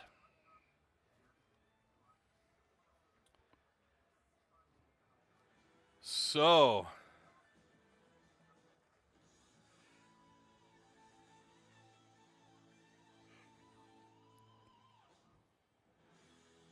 our first head-to-head battle with Max Schups and Jan Reichert. There you see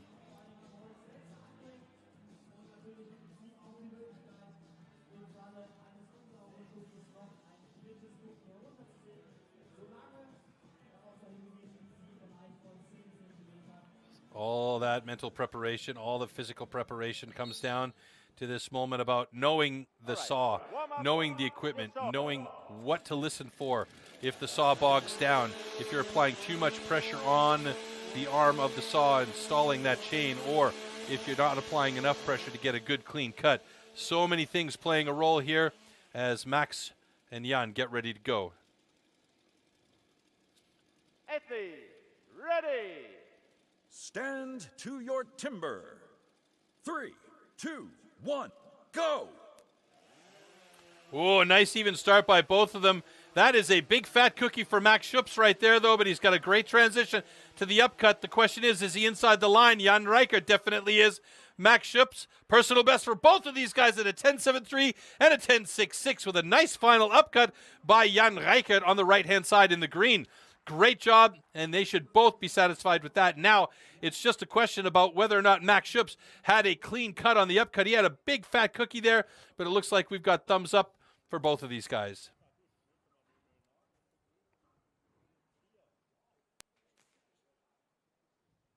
Okay, both cuts are good.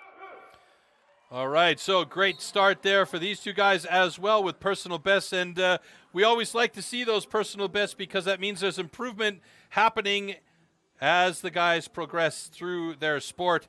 And it's a fantastic thing to have always. So Max Schüps and Jan Reichert, the first Germans to log in some times, and that means that Jan Reichert, with his personal best time of 10:50, will be the #1 athlete in stock saw so far, and Max Schüps with a 10:58 right behind him in second place.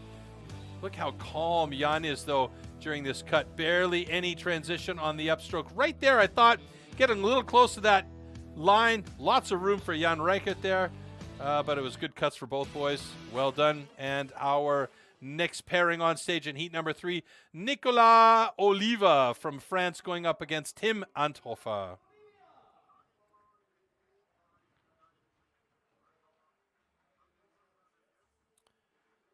So, Tim Anthofer with a personal best of 10.96. Nicolas Oliva with an 11.18. Will we see improvements for both of these guys? Possibly. Our German commentators are betting that Tim Anthofer is probably going to get himself a personal best today. The way that the other two have cut, the way these blocks seem to be cutting at the moment in stock saw, could well be. So let's see if that's what actually happens.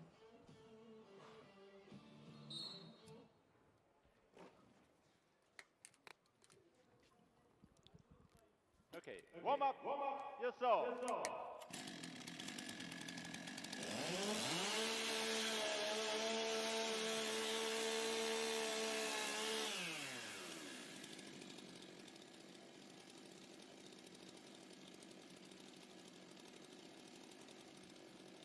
STIHL, ready. Stand to your timber. 3, 2, 1, go! Ooh, very nice start. Very nice start. Thin cookie for Anthofer. Good transition to a thicker cookie. He might have himself a good time. Let's see if he does it. Oh! A personal best of 10.59. And he has done it. Guido Husken, our German commentator, said he was going to get himself a personal best, and he has done it. Very, very nice job and a good call. Nice job by both of these guys on stage.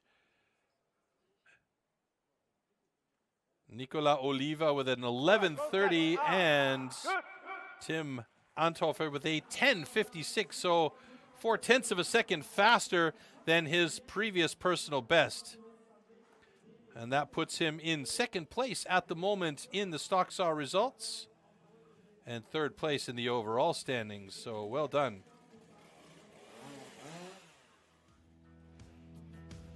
Little bit of a grip problem there as he reached for the chain break before, but you could see how thin that first cookie was.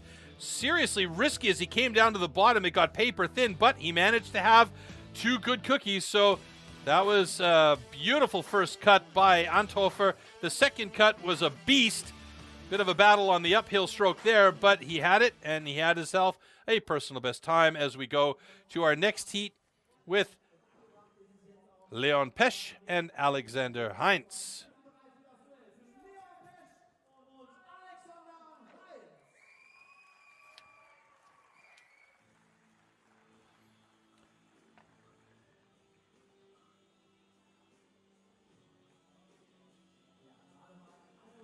So Alexander has some work cut out for him here because of the DQ in the springboard. He is going to definitely want to have a good time here in the stock saw to try and make up for that DQ in his points. Leon Pesch, meanwhile, he doesn't have to worry about that. He wasn't competing in the springboard, but he needs to have a good time here nevertheless in order to get himself in the mix. Okay, warm up your saw.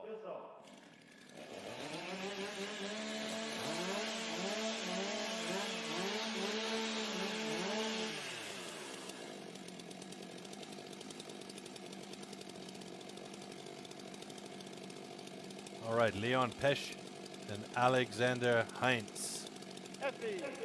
Ready. Stand to your timber. 3, 2, 1, go!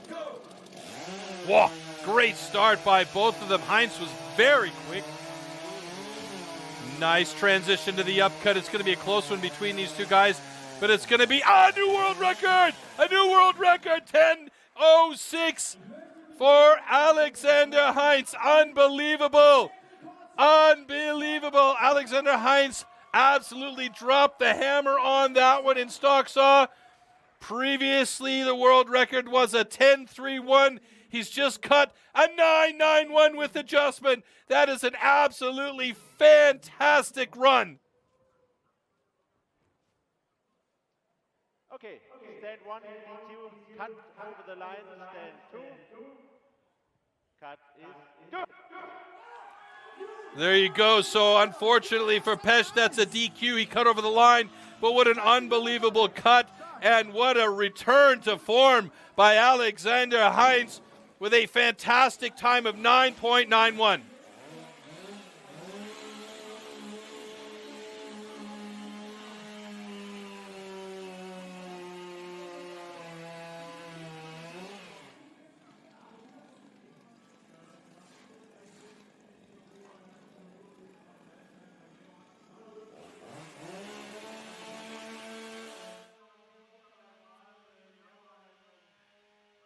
So he just said everybody thinks that they can cut 2 cookies with a stock saw, no problem. But he said you got to keep a cool head and just keep your mind on the saw and the mind on the cuts. And boy, did he ever do that. A 991 world record. Look at this first cut.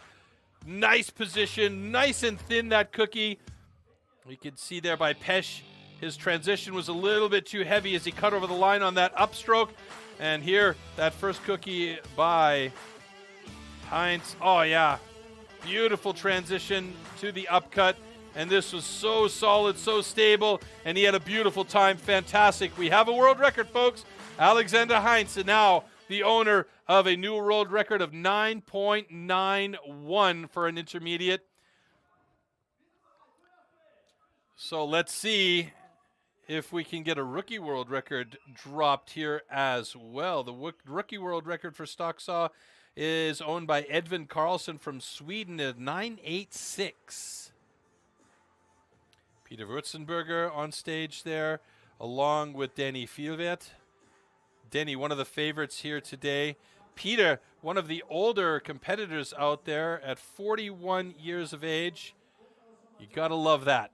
Fantastic. And there we see Danny Fielvet with his fan club in the audience getting ready to do some damage to the block here. All right, warm up your saw.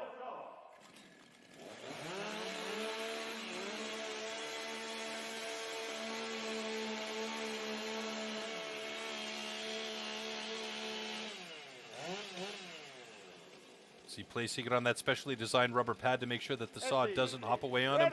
Here we go. Stand to your timber. 3, 2, 1, go! Ooh, very nice start by Wurzenberger, who was quick on there, but he's got one fat cookie. He doesn't have a lot of space for that upcut. A little bit of a misstroke, but Fielvet has a beautiful thin cookie on the upcut, and he's got himself an 11.33. Wurzenberger with 11.79. The question is, did Wurzenberger cut over the line? Hopefully not. But Danny Fielvet, that was a nice cut with an 11.33. Wow, look at the size of those cookies there by Wurzenberger. Those are massive.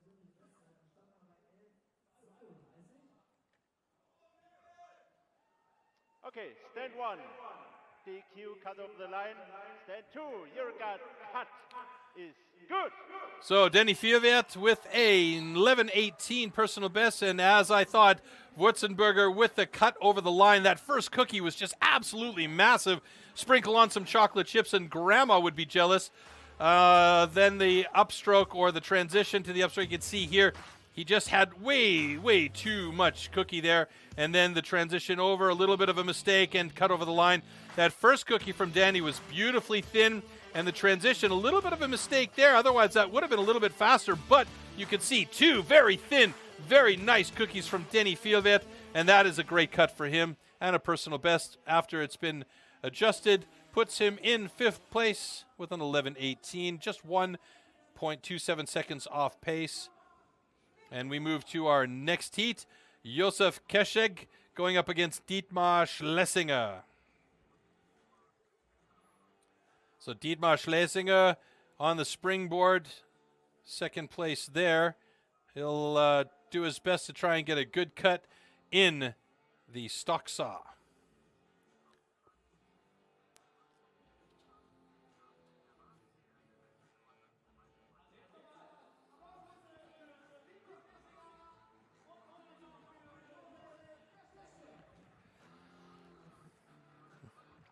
And just speaking about Alexander Heinz, he was the previous world record holder for the intermediates in stock saw, and we just saw, or excuse me, not Alexander Heinz, Dietmar Schlesinger.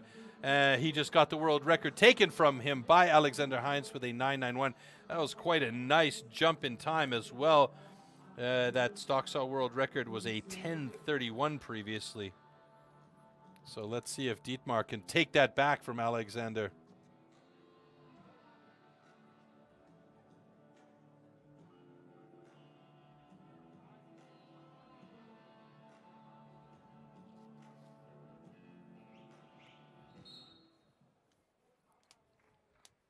Okay, warm up.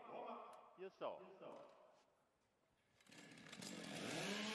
You see Josef Kesheg getting his saw warmed up. You can see him putting his hand beside the vent there just to feel what kind of air pressure is being worked through the engine of the saw there. These guys know these saws very well. To Here your we go. timber. 3, 2, 1, go! Quick start by Schlesinger. He's got himself a nice clean first cut. How's that transition cut? Barely any swing at all as he works towards the top. Is he going to do it? No, I don't think so. A 10.48 isn't going to be there, but Josef gets himself a national record with an 11.20 for Czechia. So a good job by Josef Kesheg and Dietmar Schlesinger with a very good time, though, of 10.48. Puts him in second place in the stock saw results and in first place in the overall with 2 good times. Okay, both cuts are good. So it's official, both cuts are good, and we'll see a very nice time by Dietmar Schlesinger just behind Alexander Heinz in second place in stock saw. Take a quick look at that. Takes a quick step forward to make the adjustment on the pressure of the saw, and keeps adjusting his foot position, which isn't necessarily recommended, but it works for him, and whatever works, you got to use. And there you can see that transition to the upcut, barely any downswing at all, keeping nice control, still throwing a lot of dust off of that saw. Beautiful cut. So very nice job by Dietmar Schlesinger to get that second fastest time of the day in the stock saw results, with Alexander Heinz just ahead. So let's take a look at that standings here in stock saw. Heinz in the top spot, Schlesinger in second, Reichert in third, Tim Anthofer in fourth, Max Schupps in fifth, Danny Vielwerts in sixth place there, getting pushed down a notch. Leon Pesch and Peter Wurzenberger, unfortunately, both with DQs for cutting over the line. So no points for them in this one. That is a little bit unfortunate. And in the overall standings, we see that Dietmar moves to the top of the points ranking with 14 points, and Denny Vielwerth is sitting in second place with 11. Alexander Heinz just back with the DQ and springboard, though, in third place with 8 points. And we're going to go to the stage where we're going to hear from Dietmar right now. Bis jetzt ein richtig guter Wettkampf. Du führst aktuell im Overall Standing, hast aber deinen Intermediate-Weltrekord an der Stocksaw verloren. War es gerade eben dein Ziel, den direkt wieder zu knacken, oder? Natürlich, da lasst jetzt schon ein bisschen Druck auf ein. Wir möchten es natürlich unterbieten, aber hat leider nicht geklappt. Ich gönn's dem Alex. So he just said, did he feel bad about losing his world record and wanted to try and get it back? He says, naturally, I wanted to get that record back, but he's happy for Alex. Ganz gut aus. Vielleicht auch eine Verbindung zwischen deinem Beruf und der Sportart. Würdest du sagen, als Konstrukteur von Werkzeug, von Maschinen, verstehst du vielleicht auch so eine Stocksaw etwas besser? Denke ich mal, ja. Hobbymäßig schraube ich ja gerne an Motorrädern und sowas. Also ich kenne die von Ihnen raus. So the question is, being a machinist and somebody that works with motors, does he have maybe an advantage with the stock saw? Answer is, yeah, maybe a little bit, but he also likes to tinker around with motorcycles and so on. So having that knowledge of the motor definitely will help him feel how the saw is running in his hands, definitely. But a great job by Dietmar Schlesinger to get himself to the top of the rankings with a second place in the stock saw results and a good springboard. And so that's 2 times, almost being at the top of the rankings and is now at the overall top of the rankings. And we are going to move on to the standing block chop. Let's take a look at the tool and discipline there. Disziplin erklären und der Guido, als wenn er es erfunden hätte. Geht besser. Geht schon, zeigt schon mal, wie das Ganze funktioniert. Hier das Ganze nochmal im Clip. Standing block chop. At the standing block chop, the felling of a tree with an axe is simulated. A vertically positioned wooden block with a diameter of 27 centimeters has to be cut through from both sides. A powerful and precise swing with the axe is the premise of a good result.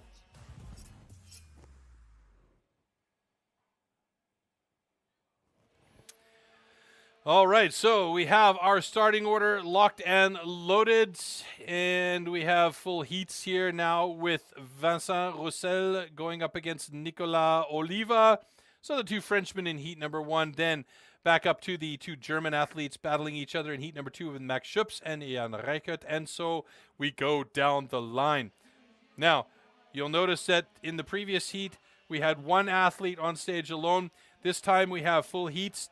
Because one athlete is not going to be competing in this discipline based on their experience with the standing block chop and the requirements to have a proper amount of time behind the axe on this particular discipline in order to be able to compete safely in the discipline. So again, safety is of major importance to the STIHL Timbersports family, and they take every opportunity to make sure that these athletes are as safe as possible, as well as the people that are around these athletes when they're on stage. And that is the reason why we have one athlete not competing, or several athletes actually not competing in this particular discipline.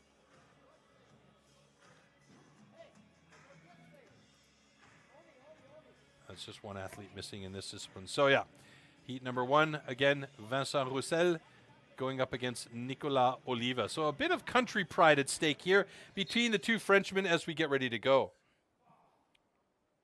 All right. Roussel on the left-hand side of your stage on stand A, and Oliva on the right-hand side on stand B. 3, 2, 1, go! The first drivers always have to be from down below, and you can see trying to get some good power into the drivers, stepping off of that back foot. The difference between the two, though, Oliva really driving off of that back leg, using his core power to put that axe into the block as best as possible. There you see Oliva getting some nice chips out of that block as he uses his hand to move away some of the big ones. However, Roussel has moved over to the other side, his block well ahead of Oliva. And even though he's not using the back leg and that core power as much as Oliva, he's working the other side a lot quicker and has moved to the other side well ahead of Oliva. So Roussel has definitely the discipline advantage here, as that block looks like it's getting close to being done. And Roussel is close to cutting off the top there. A couple more drivers should do it. And there you go, personal best of 54.73 for Vincent Roussel. Nicolas Oliva having trouble, though. He moved to the backside of his block very, very late, and he may well be problematic with the time. If he gets to 1 minute 30, he will have a DQ, so he's really got to work hard, and you can see he's getting tired. His drivers are going in straight. They're bouncing a little bit more. They're not cutting clean. He needs to have the angle there, and that's what the fitness level plays a huge role here as he gets in, closing in on the 1 minute 30 mark here.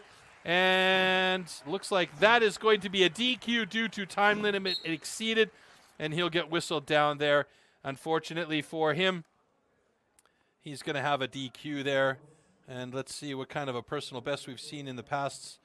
Well, the personal best is over the time limit here, so obviously this is a discipline that he has been training, but not really having the best time. But it's a difficult discipline to become good at as well.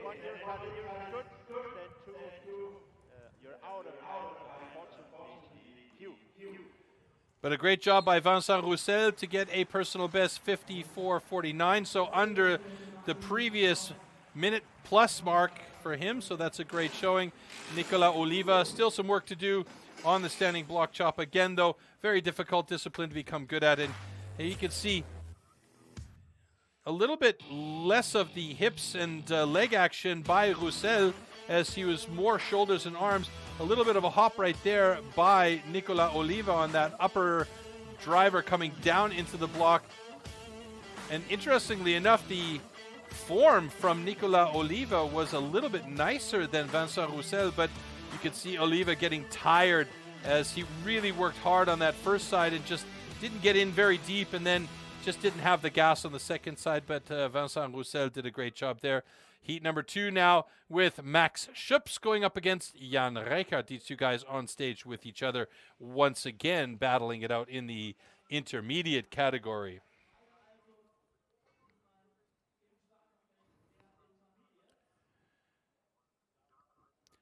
And again, big shout out to our stage crew for getting that stage cleaned up and ready to go for our next group of athletes to come on stage so we can keep that action flowing and going. So Jan Reichert yet to record a personal best time, so no matter what time, as long as it's not a DQ, he will get a personal best on stage here. Max Schupps, on the other hand, does have a personal best time of 50.55 seconds. So he'll be aiming to try and better that today. Standing block chop is also one of those disciplines that the athletes come to later in their careers. They'll learn the axe disciplines with the underhand chop first, where control of the axe is easier. And here on the standing block chop, you need to have the experience of axe position and control so as to make sure that you and those around you stay safe. Here we go. 3, 2, 1, go! Nice start by Jan Reichert, though, as he's looking very good. Schupps on the other side. Again, both of these guys, not a really wide foot stance, not pushing off of that back foot and really working the hip through. A couple of straight drivers there by Jan Reichert, as the angle should be a little bit more. You really want to drive from down low. Bring that axe down to your foot level.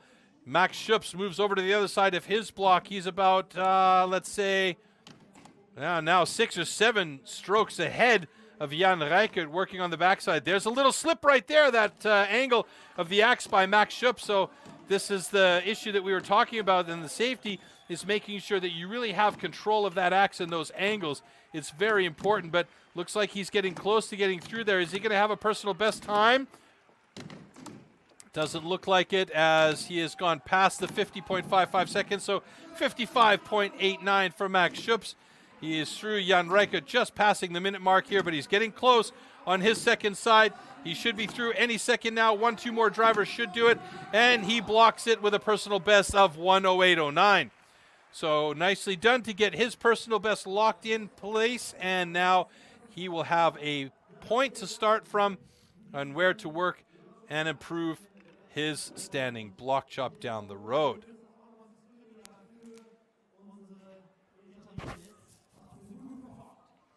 Okay, both cuts are good. So official, both cuts are good. Jan Reichert with a personal best, and Max Schupps not getting his personal best, but he's still under the minute mark, so good job by both of these guys. And if I take a look at the standing block chop results thus far, Max Schupps with the fastest time, so at the moment he has the time to beat. And you can see some of those drivers very straight lined in from the lower. The downstroke from on high looking good for both of these guys, but the lower strokes not coming from down low around the foot or floor area, but more straight in from the hips. And yeah, you want to have a little bit more angle on those upcuts. And you can also see the accuracy needs to be worked on by both of these guys here, as there's some seriously choppy work going on there. But, no pun intended, Max Schupps chops through on the back side of that block in a time of 55.62 for the time to beat at the moment. As we move on to heat number 3 with Josef Kescheg going up against Dietmar Schlesinger.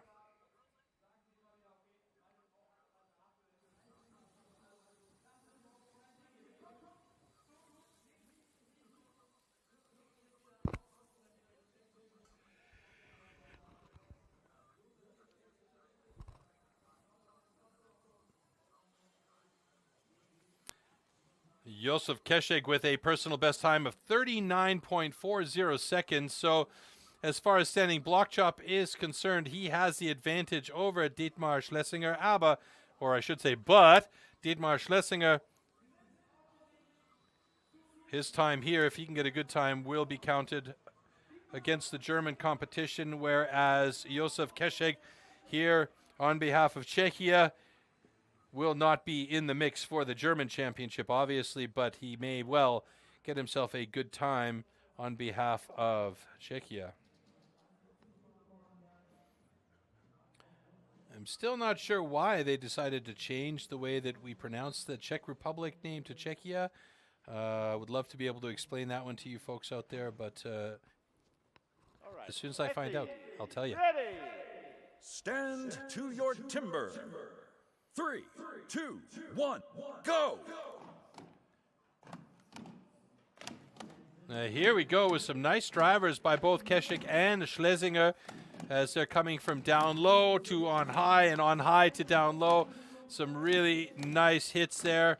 Keszeg, his technique is very nice. His alignment or his accuracy needs a little bit of work there. I'm going to try and get the picture from Schlesinger's side as he's moved over to the other side of his block already, so our cameraman will have some work cut out for him to see that backside of his cuts, though. But Keszeg has also moved over to the backside of his block. Some big slaps coming off of both of these guys as they're nearing on the 40-second mark. This is looking good for both of them here.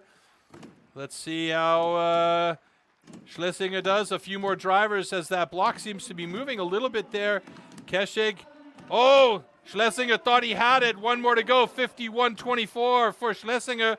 Keszeg not even close to his personal best time with a 55.18.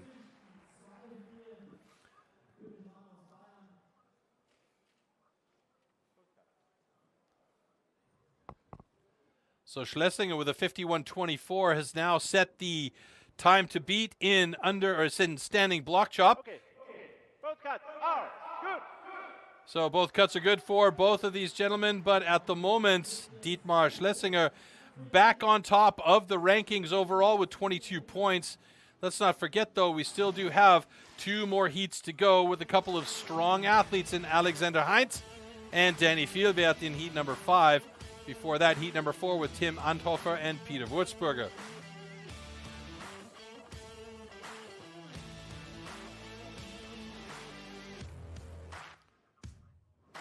You can see the cut lines there for Josef Keszeg. And here, Dietmar thought he had it a second time, and then decided, okay, I need a third driver to get that block off. That's frustrating for an athlete because you could have had perhaps a 2-second time difference there and an even better time under the 40-second mark, or under the 50-second mark. And next up, Peter Wurzburger there on the right-hand side in the blue, age 41. It's fantastic. And Tim Anthofer, half his age almost. A couple of personal bests of very, very nice times. Just over 39 seconds for both of these gentlemen. Let's see if they can hold to that today here in heat number 4.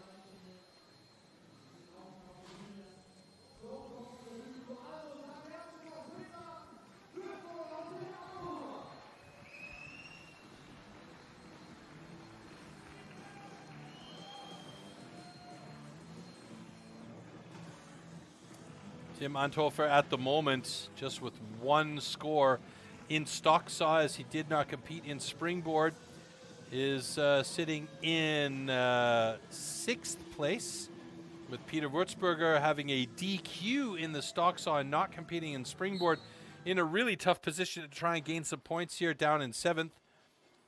So Tim Anthofer has an opportunity here with a good standing block to move up in the rankings. Timber. Go. 3, 2, 1, go!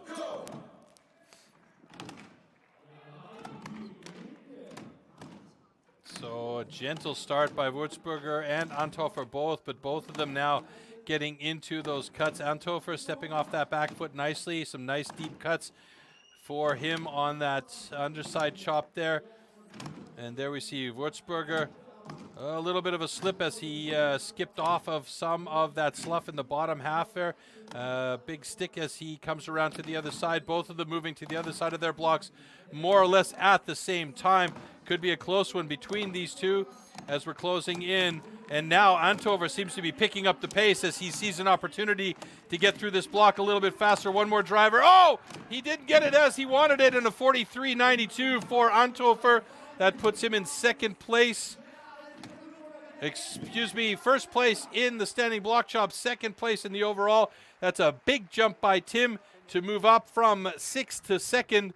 And Dietmar Schlesinger holds on to that top spot at the moment. But in the standing block chop, Peter Würzburger, with a nice time of 53.10, moves into third place in standing. And Tim Antofer with the time to beat now of 43.92. But we have a flag on the play. What is the reason? We will try and clarify that for you shortly. So they will go to review the start. I'm guessing here it's under review by Peter Würzburger's stand 2 on stand B. So it's going to be a check of the timing for the start, I believe. Let's see.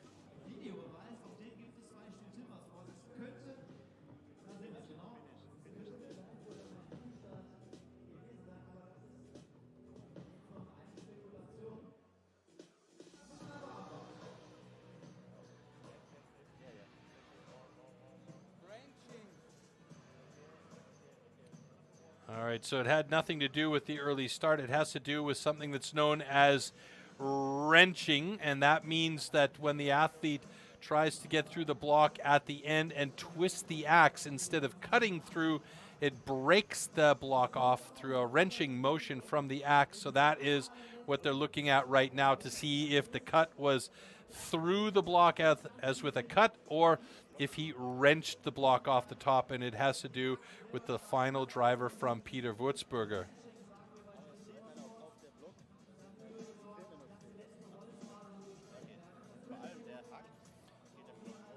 And so they'll look at those high-speed slow-motion cameras to make sure that everything is fair. They'll come back on stage, and we'll get our final decision from Dr. Jörg Kutzenberger. Okay, stand 1, your cut is good, stand 2, wrenching, DQ. So it is official, it's a wrenching DQ for Peter Würzenberger. That's a tough one for him because he had a good time, but that DQ will drop him down to 5th place in the standing block chop results. Meanwhile, Tim Antofer with a great time of 45.26 is the man to beat. And let's see if we can get a picture of that wrenching in the slow-mo here. There, Antofer moving over to the other side of his block. It was a really nice start on the second side for both of them. And let's see if we can take a look at that slow-mo. Well, that's Antofer, and he thought he had it. Thought he had it a second time, went a little bit high, didn't get cut through there. And that final through driver, and I don't think we'll have that slow-mo from Würzburger. Well, unfortunately not, but a wrenching motion clearly was used based on what the judges were saying. So that is a DQ as we move to heat number 5 with Denny Vielwert and Alexander Heinz.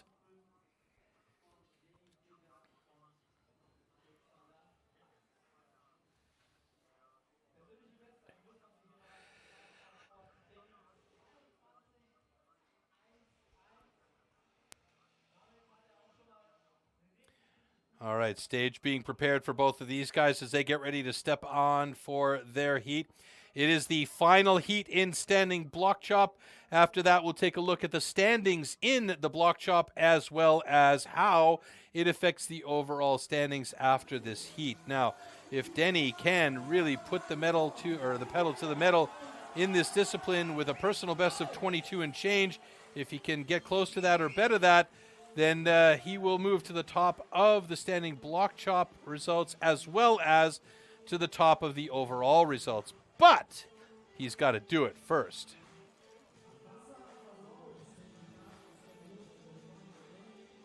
Denny always looking very relaxed on stage. Alexander Heinz, on the other hand, looks like he might have a little bit of pressure on his shoulders to perform well here. Here we go. Stand to your timber. 3, 2, 1, go! All right, so Denny Vielwert getting into it right away. Alexander Heinz on the other side no slouch either, as both of them very good in this discipline. Fjellvedt moving over to the other side of his block already. Alexander Heinz still looking for those good couple of drivers in the first side of his block, as Fjellvedt is passing the 25-second mark, so he's not going to best his personal best time, but I think he may get through there in a very good time. Yes, he does, in the 31:48. Unbelievable. He's got the fastest time in the standing block chop. However, he does not take over the top of the overall standings. He's just 1 point behind Dietmar Schlesinger. Alexander Heinz getting a lot of support from the crowd there, and he's got a 53:73, so his personal best of 36:35, well passed on that time there. Same thing for Danny Fjellvedt, though. He's got a 31:48, his personal best of 22:11, so both of these guys doing well. So Alexander Heinz, the fourth fastest time in standing block. Danny Fjellvedt, the top time in standing block chop. We'll take a look at the overall results just shortly after we have a look at the standing block chop results. You can see a great start by both of these guys in standing as he just got into the wood right away. Alexander, I think he was struggling maybe a little bit with those cuts from down below, so those upcuts. And Danny Fjellvedt just really accurate with those cuts. And as you say, you know, accurate is quick, or accurate is fast, and you want to be fast here with those clean cuts. Look at right here, those final drivers from Danny Fjellvedt. Very, very, very nice.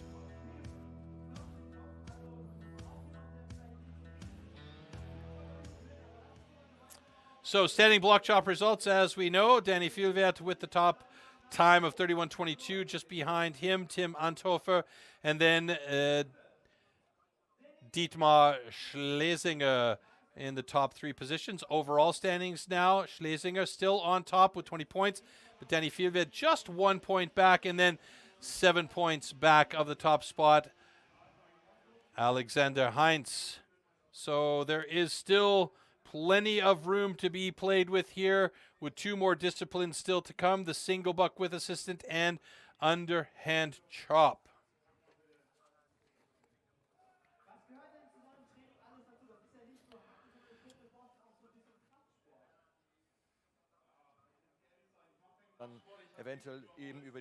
So single buck will be coming up next.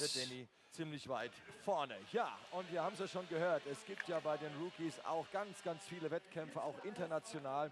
Und wir wollen euch There's a lot of action that's been happening with the rookies. We're going to take a quick look back at the action clip from the Rookie World Championships that happened in Vienna this year. Let's have a look back at that. Welcome to the STIHL Timbersports Rookie International World Championship. Right away, he gets in there with two nice big accurate strikes on that one side. That was a blistering set of heats from these two guys. Unbelievable. We're going to go to the next badass discipline. That is the stock saw. The side of his block, 4-stroke. Holy moly! Simon Grunwald has broken the world record here in Austria. Fantastic stuff. Wow. Also Timbersports ist einfach ein super geiler Sport, den ich sehr, sehr gerne mache. You can't deny the quality of this kid. Oh, wow! Rookie World Champion from Australia. Ladies and gentlemen, make some noise for Mr. Jack Arjun!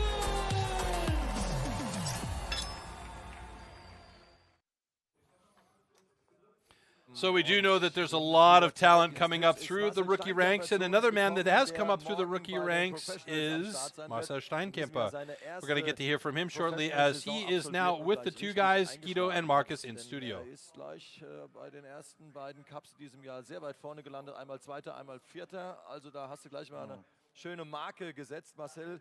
Erstmal ganz kurz zu dir persönlich. Bist du gut drauf und heiß auf morgen? Ja, auf jeden Fall. Deutsche Meisterschaft ist natürlich das nationale Highlight der Saison und da ist man natürlich enorm heiß, hat viel trainiert und man freut sich richtig. Und ja, wenn ich die Jungs jetzt sehe, Nachwuchs, wo ich letztes Jahr noch mit bei war, The question is he ready for tomorrow? Is he hot to trot? And the answer is clear. Yeah, it's the highlight of the German Steel Timbersport season, so he's absolutely ready to go on stage with all the other guys and battle it out. Was geht da so in einem Athleten in dem Alter, in dem jungen Alter vor? Also ich habe eben mit den Jungs auch mal gesprochen, die waren alle schon ein bisschen nervös, weil, wie du schon sagst, es ist eine große Bühne hier, tolle Location hier, wir freuen uns hier zu sein. Und für die Jungs ist einer der ersten großen Wettkämpfe. So in the last couple of years, it's not been possible to compete in front of an audience with the pandemic and everything, and the question is, you know, what does that do to a young athlete on stage here? And Marcel says, yeah, it's absolutely exciting to be on stage, and the butterflies and the nerves are there for sure, but it's fun to have the audience pushing you and really giving you that energy to move forward. Ist natürlich der Favorit morgen. Greifst du ihn an? Das ist auf jeden Fall der Plan. So the question is, Danny Martin is the big favorite for tomorrow. Are you going to attack? And the answer is obviously yes, I'm going to for sure. Und zwar mit der nächsten Disziplin und was es sich dabei handelt. All right, that's said and done. Let's check out what it is all about in single buck. The 2-meter-long cross-cut saw used for the single buck discipline is made especially for competition. A series of consistently patterned 10-centimeter-long teeth are cut with a laser on one side of the saw and then hand-sharpened. Saw teeth are divided into two types, cutters and rakers, just like on the old-school saws. The saw weighs about 5 kilos and its base price starts at around €1,500.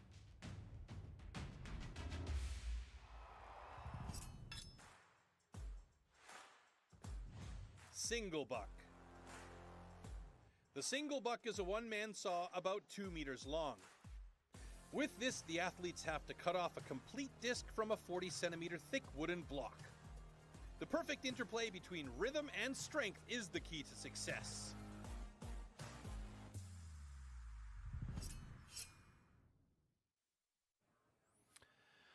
All right, the single buck. One of my favorite disciplines, and we have a full house again here with Vincent Roussel being all by himself in heat number 1 on stage, and again going up against Father Time. It's about beating the clock and getting as good a set of points time-wise as you can here. Personal best for Vincent Roussel as a rookie, 24.07. That's a respectable time when we look at the single buck world record at the moment for the rookies is 9.96 seconds, and the national record is actually held by Marcel Steinkemper of 11.92. In the intermediate, the single buck is 13.36 and 13.87 respectively. 13.36 just achieved at the Nordic Intermediate Cup in 2022 by Victor Klarmo from Sweden. So let's see if we can get some quick times out here. Stand to your timber.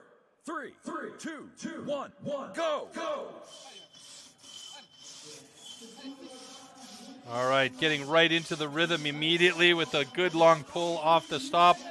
And he's got some nice flow there. That's the big thing about the single buck, is trying to keep that flow going. Now he's got single buck with assistant, and that's what they say there is a great time there from 17.79, a personal best for Vincent Roussel. Very well done. I was just mentioning the assistant there. You saw that little wedge of wood that he placed in the top of the block as the saw disappeared in. That's to prevent the cookie from binding on the saw, and it just makes it a little bit easier to keep that flow going in this discipline. Yes, indeed. You're cutting. Good. All right, so a personal best for Vincent Roussel. Always nice to see that as we keep repeating and repeating and repeating throughout all our broadcasts. A personal best tells us that there is improvement happening every step of the way. Good wood, good saw, good cut, good athlete. There you go.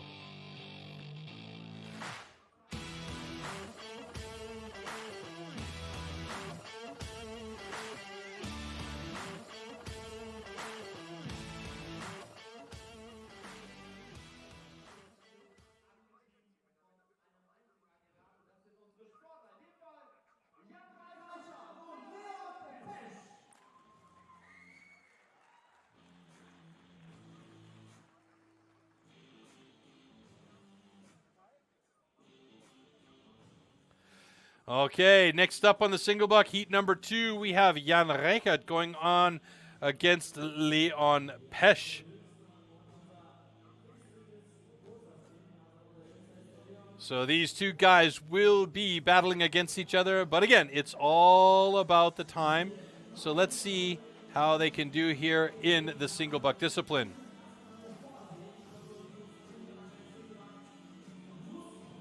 So I don't have any personal best times listed here for them, but at the moment, the time to beat has been set by Frenchman Vincent Roussel. Here we go.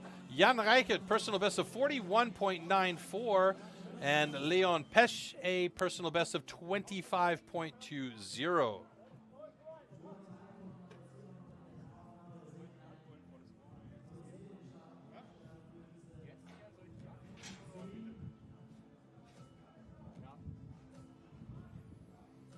All right, so position ready to go.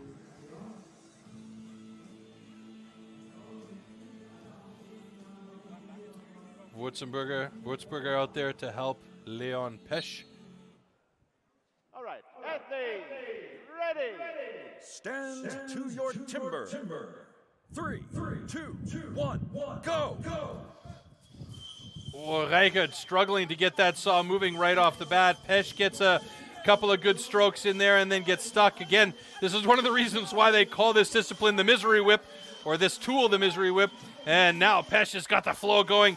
He's getting a little bit quicker, a little bit of a bend in there, but it doesn't seem to have bothered him that much as he is really starting to work that saw towards the bottom of that block. He's getting close to it. Is he going to have a good time? He is. 25.22 and a 27.67 by the last cut by Reichert. And he's got himself a personal best, but he doesn't seem too pleased with the way things went in that one as he was shaking his head, but he can't complain about a personal best in this discipline. Well done by both of these guys. So Leon Pesch with a 25.22, the time to beat. Jan Reichert with a 27.67. That's a very, very nice improvement from his previous 41.94, and everything looks to be all thumbs up. So we are good to go with these guys as they give each other hugs heading off stage. Very, very good for our first couple of Germans getting busy in heat number 2 as we take a look at the review. And you can see Leon, a couple of good strokes to get started. Then he got stuck at the top of the block, but then he just got into the rhythm. And here, Jan Reichert, a couple of angle changes, made it hard for that saw to keep moving. We'll see how the old boys do with the commentators competition later on. We're going to keep that one as private as possible so we're not too embarrassed of ourselves. All right, heat number 3 coming up. Max Schupps going up against Tim Anthofer.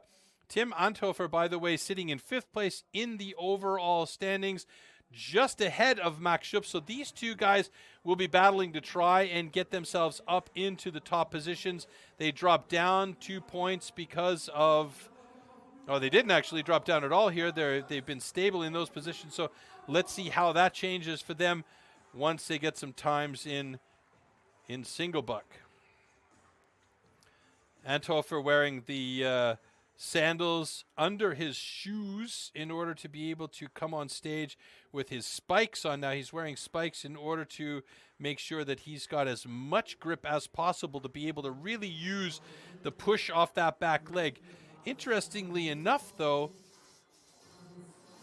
Tim Anthofer, Max Schupps, excuse me, doesn't have those spikes. He is just up there with normal sports shoes, so we'll see how much that affects his performance here. Schul Janssen, one last stroke check to make sure that that saw sits in exactly the right position. And we'll have Tim Anthofer on the stand 2, right-hand side of your screen. Max Schupps on the left-hand side of your screen wearing the green and yellow shirt, or teal and yellow shirt.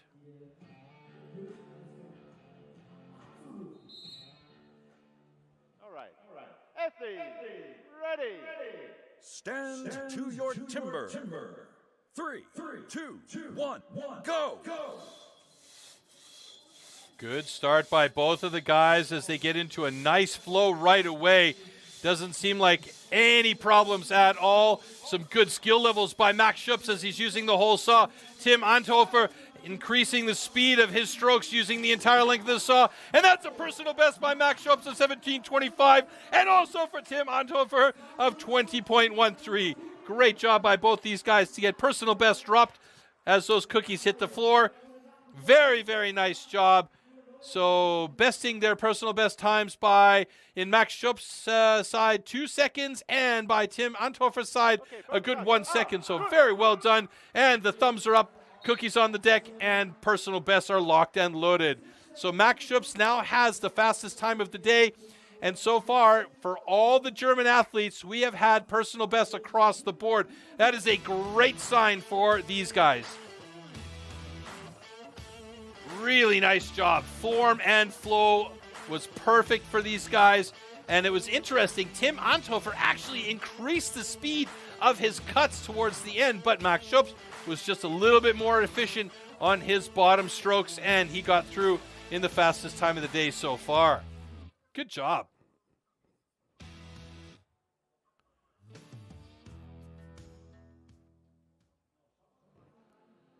All right, up next we have heat number 4 with Nikola Oliva and Josef Kescheg.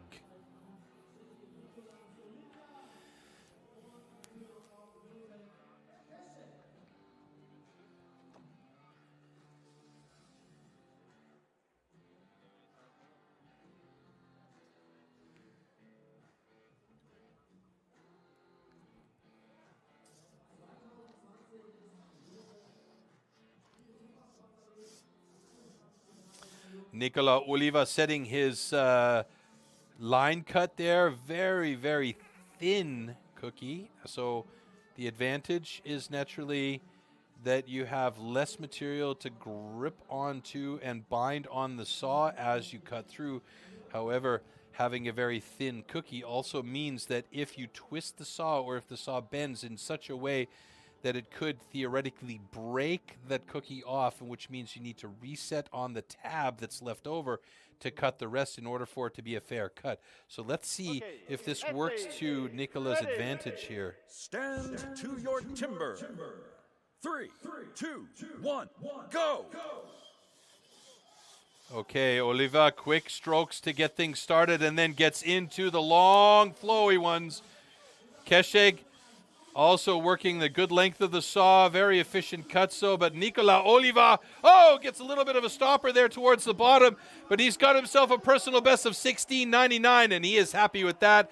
A nice thin cookie, he's done a good job there, and Kescheg actually broke his off and had to set and recut and to get the bottom there, and they're going to check that to make sure he's got fair cuts with a time of 24 and change for Kescheg.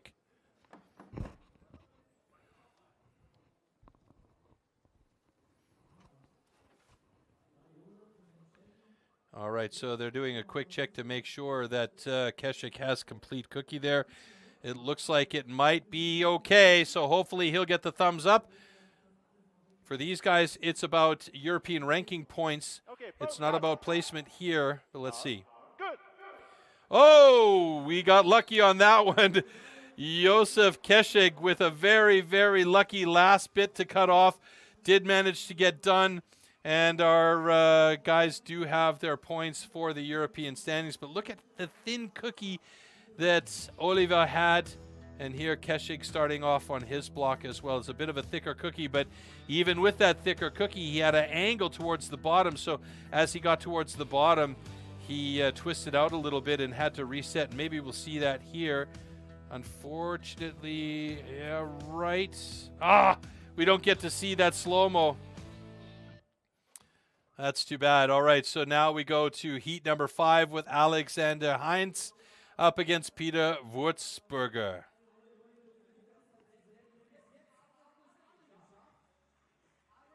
So Wurzburger always right there in the mix with his times. Very, very close to some of the very good times. So let's see how these two guys go up against each other. It's always nice to have another athlete on stage with you when you are battling here, because, you know, it just does pick up the adrenaline a little bit. You know there's somebody else pushing you a little bit as well on stage. So you can see saw is set for Peter Wurzburger as he now positions in his favorite spot for the first drawback.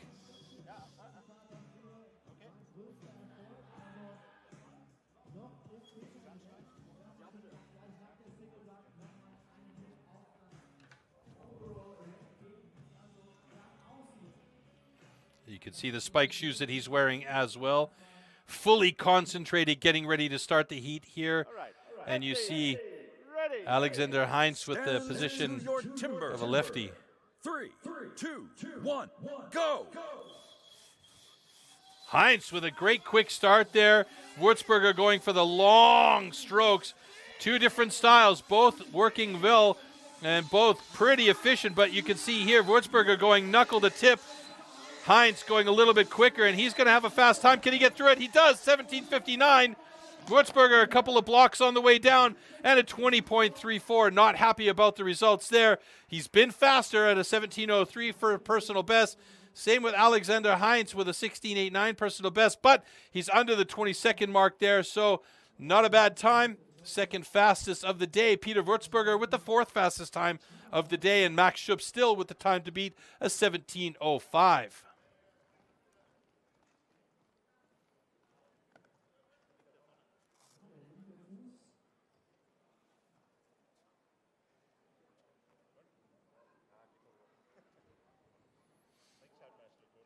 Okay, both cuts are good. All right, so just drawing out the tension there. Jörg Kurzenberger playing with the audience a little bit. Yeah, even the referees can have a little bit of fun sometimes up on stage. So let's take a look back here. Look at the start on the left-hand side of your screen by Alexander Heinz. Just quick choppy cuts right there. A long stroke by Würzburger, but you can see how efficient and clean those cuts were once he got into the flow. Knuckles to tips pretty much. And it was just those fast middle of the saw cuts there, and almost breaking off the block at the end by Alexander Heinz. It got risky, but he got through it, and a nice time. And now we go to heat number 6, our final heat in the single buck between Dietmar Schlesinger and Denny Vielwert.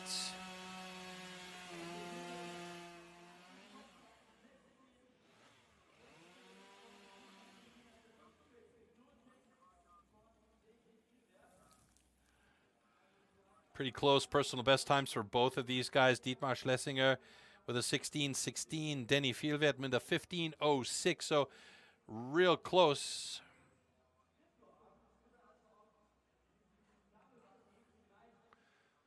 All right, so it looks like they're going to change the block on stage to a new block. So let's take a look at the standings in the discipline and perhaps an overall ranking as well, with one final heat to go.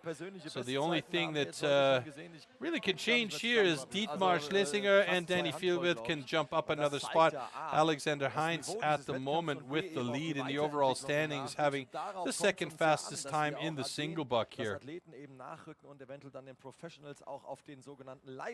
Und wir schauen uns mal vor diesem letzten Duell an der Singlebuck den Zwischenstand in dieser Disziplin an, denn das kann ja durchaus entscheidend sein, auch für die So, again, the time to beat with Max Schupp being on top with 17:05. Alex Heinz with a 17:31, not that far behind timing-wise, 26 tenths of a second off. And then Tim Anthofer sitting there in third place. Now, do we get an overall standing here? Let's see if we can, and will we do? So, doesn't look like they're going to give us an overall standing, but I can tell you that at the moment, Alexander Heinz, who's sitting second in single buck, is currently atop the leaderboard in the overall standings with Dietmar Schlesinger tied for points, just behind him, by virtue, though, the fact that he is yet to cut here in this last discipline, so he should jump up in points, with Denny Vielwert also jumping up in points after cutting in this final heat. Looks like the stage is ready, so Dietmar and Denny coming on stage now for heat number 6, our final heat in single buck. Wir haben es ja schon gesagt, aus dem ganzen Körper wird gearbeitet, und jetzt konzentrieren wir uns auf dieses Top-Duell an der Singlebuck. Dietmar Schlesinger gegen Denny Vielwert.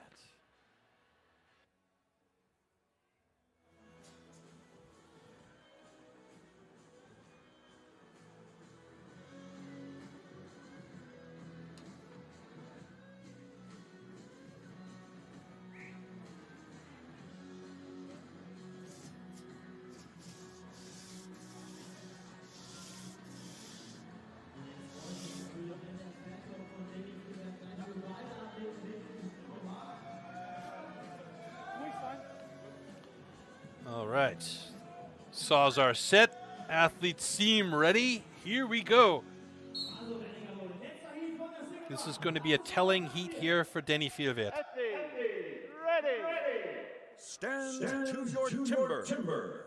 3, 2, 1, go! Interestingly enough, Denny Fjellvedt opting not to use spiked shoes. Schlesinger does have a pair of spiked shoes, but Denny Fjellvedt much deeper in his stance as he gets down to looking like it's going to be a very good time for Fjellvedt. And he's got a personal best 13:51. Great job by Fjellvedt to get the fastest time of the day as well by a bullet. And Schlesinger a 17:78. Fantastic time from Denny Fjellvedt. Previous personal best was 15.06 seconds. So he has beat that by 2 seconds. Very, very well done by Denny Fjellvedt. And that is a fast time. Fastest time of the day. Great job to be atop the leaderboard with that one. All right, so Denny Fjellvedt takes over the top of the leaderboard there. Dietmar Schlesinger with a fourth fastest time in the single buck, gained some good points, however, and will move to the second position in the overall standings as we look back at some of the highlights from this.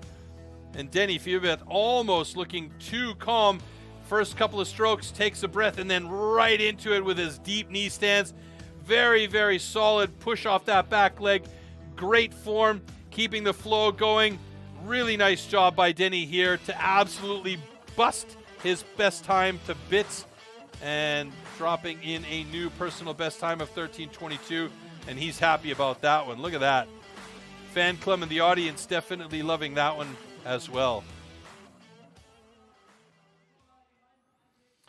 All right, so single buck standings. There you see Denny Fjellvedt at the top with Max Schupps, and then Alexander Heinz, Dietmar Schlesinger in fourth, Tim Anthofer, Peter Würzburger, Leon Pesch, and Jan Reichert. No DQs here. 5 personal bests overall. So that's showing a lot. And let's take a look at the overall standings, how that affects things there. So in the overall standings, Fjellvedt at the top. Schlesinger in second place. Heinz stays in third place there. Tim Anthofer moving down to fourth with Max Schupps in fifth. Jan Reichert, Peter Würzburger, and Leon Pesch 6th, 7th, and 8th, respectively, for our German competitors. All right.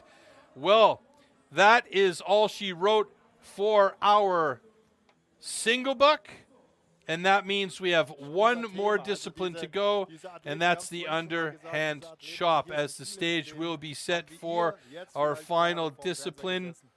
And also an opportunity for us to talk a little bit about what these guys do in order to improve their skills as time goes by. Of course, they have training camps, and of course, if you're interested, you can also try out Timber Sports yourself. There are some of the training camps that are coming up, 24th of September, also on the 8th of October, and the 5th of November. Melrichstadt in Bavaria in Germany are available, looks like, for the 24th and the 5th of November. You can apply, and the 8th of October are completely fully booked. So there is clearly interest in STIHL Timbersports coming up for everybody that wants to give it a try. These are the opportunities. You can jump in as a rookie if you're under 24 years old. You can jump in as an intermediate if you're 25 or older, and then work your way up to the pro categories. And these two gentlemen here, we're going to test their mettle a little bit later on the single buck. We're talking about it a lot here, but hopefully we don't make complete idiots out of ourselves. But before that, we've got one more discipline to go for our trained athletes on stage, and that's the underhand chop. Let's take a look at the tool and discipline. Die ersten beiden liegen 2 Punkte auseinander. Die Platzierungen dahinter, die sind natürlich auch noch spannend, aber es kommt zum Showdown zwischen Denny Fjellvedt und Dietmar Schlesinger, und zwar in der letzten Disziplin, in Disziplin Nummer 5 im Underhand Chop. Und der bedeutet folgende Herausforderung.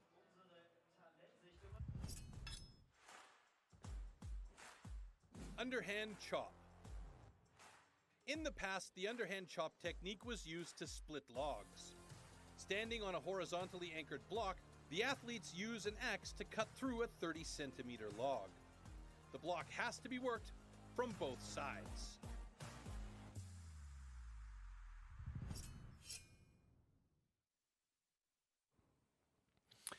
So there we see our start list, and again, Nicolas Oliva will be the lone athlete on stage for heat number 1 in the underhand chop, and you can see our various national and world records down at the bottom of the screen there. So a lot of work to go on here and the underhand chop as these athletes get ready to go. Nicolas Oliva on stage to start things off first.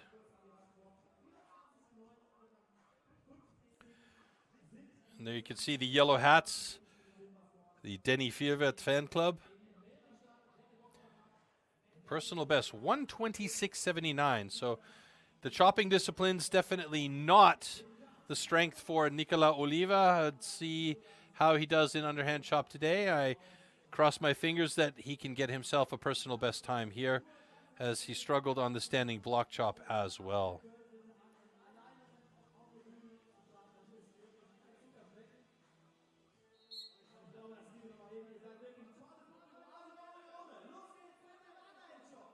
Ready. Stand to your timber. 3, 2, 1, go!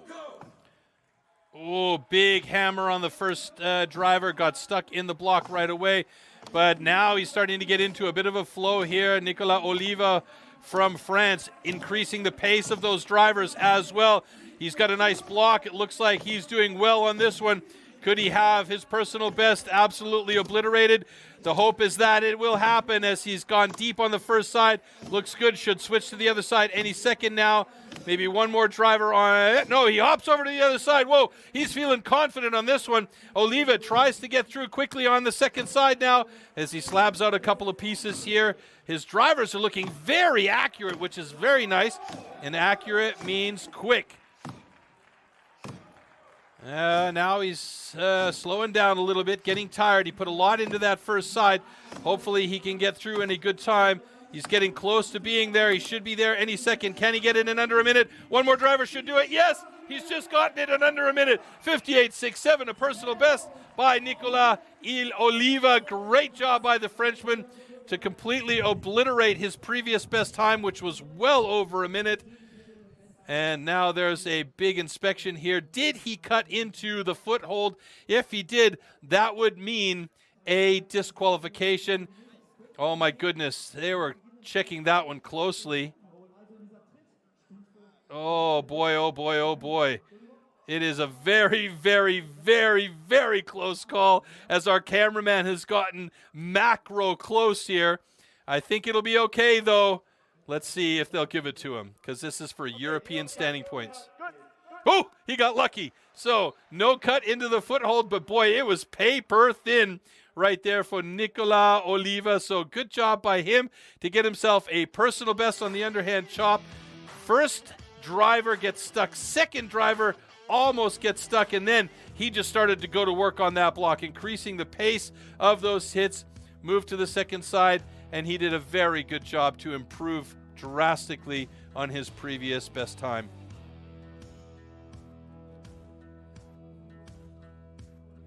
And it came close to being a DQ because of cutting into the foothold, but it was that thin, literally that thin. But they let him have it. So next heat coming up, Jan Reichert and Leon Pesch going up against each other in heat number 2. So Jan Reichert looking to gain his first personal best here. Will it be a good time? Will it be over a minute? Leon Pesch with a 107.76 has a personal best time already locked and loaded. So knuckle punches on stage as these two guys give each other a bit of luck, and they'll get ready to start their heat. There you see Jan Reichert in the green shirt getting ready. They are allowed to bring 2 axes on stage. And, if they so decide middle of the heat, they can switch axes. The question is, would that make sense? Perhaps if you damage the axe or broke an axe handle, then yes. But if you've got a good flow going, you don't want to change that and kill your time too badly. So here we go in heat number 2, Jan Reichert and Leon Pesch. Leon Pesch on the right-hand side of your stage in the red shirt. 3, 2, 1, go! Jan Reichert right away getting into that block with some quick blows. The frequency of his drivers are much more than Leon Pesch at the moment. Oh, he stepped down while the axe was in motion. That may be a problem for him, as that would be a DQ if the axe was swung while he had a foot on the ground. He's going to have to really hope that that axe was fixed in place before he stepped down. Leon Pesch, on the other hand, is still working on his first side here. Jan Reichert has moved over to the other side of his block. And I hope for his sake that it's not a DQ, because he's looking very good here as he's through in a 38.68 personal best. That is a fantastic time. But the question is, will he have a DQ because of stepping down? We'll have to see if Jörg Kurzenberger throws the flag down on the play. Meanwhile, Leon Pesch still working on his block on the right-hand side of the stage, getting encouragement now from Jan Reichert as he just passes the minute mark.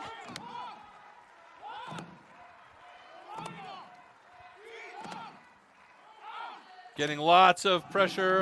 There you go, 1:11.11. Wow, that's a great time. 1:1.11.11. That was one too many ones on my side there. So Leon Pesch. So they're checking the footholds on his as well. I don't see any flag on the play. Uh-oh, looks like they've got a cut into the foothold for Leon. No, it doesn't look like that at all. No, actually, I think he's safe.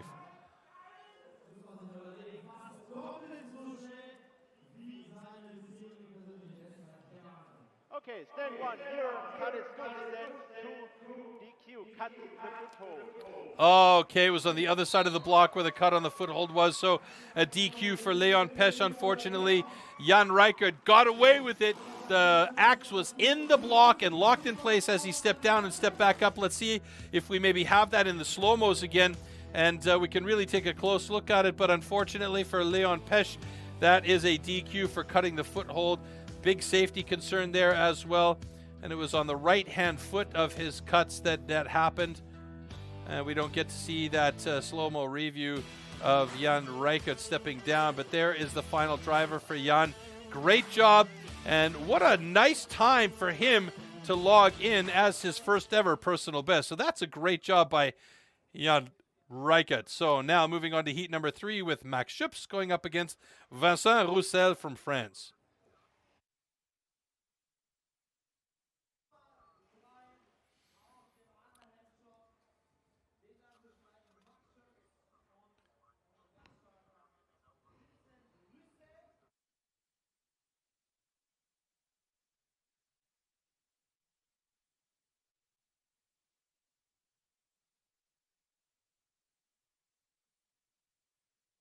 All right, so next heat getting ready to go as the stage seems ready and prepared as they come onto stage now.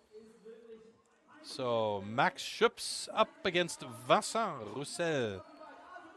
Max Schüps in the yellow and green there will have stand number 1 or stand A, and Vincent Roussel will be occupying stand B.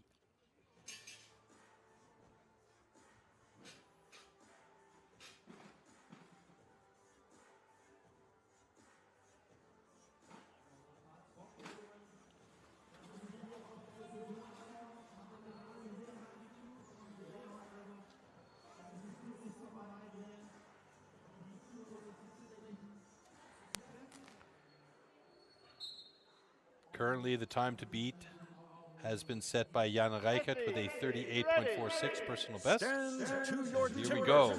Heat number 3 in the blocks. 1, go!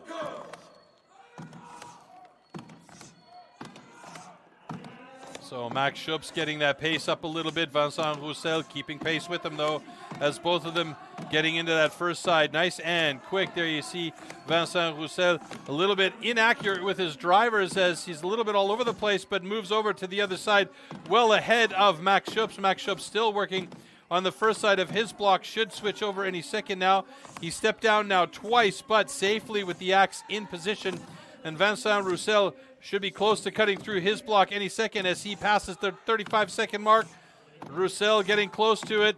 A couple more drivers should do it. And it looks like he's through, and he's going to, make sure. And that's a personal best for Vincent Roussel of 40.54. Max Schüps, however, is well past his personal best time of 46.98. as he's trying to get through that second side. And I don't know what's happened here. The time has stopped for Max Schupps, but it should still be counting as he hasn't cut through yet.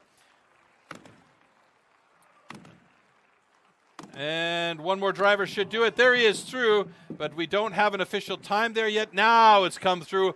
1:08.10 for Max Schupps. That is definitely a disappointing time for him, as his personal best was well under the 50-second mark. And now there is checking on the block. And the Frenchmen, boy, they've been close to the line there on their footholds on their cuts. So really close cuts by those guys.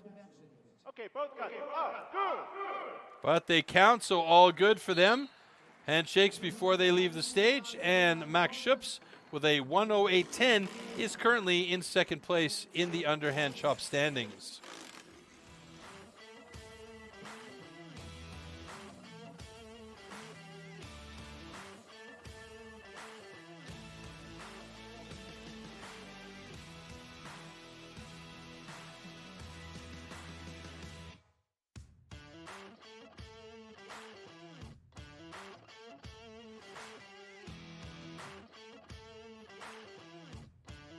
So Vincent Roussel with a nice finish on his cuts there, as Max Schupps struggled to get through the second side of his. And now we go to Josef Keschek up against Peter Wurzburger.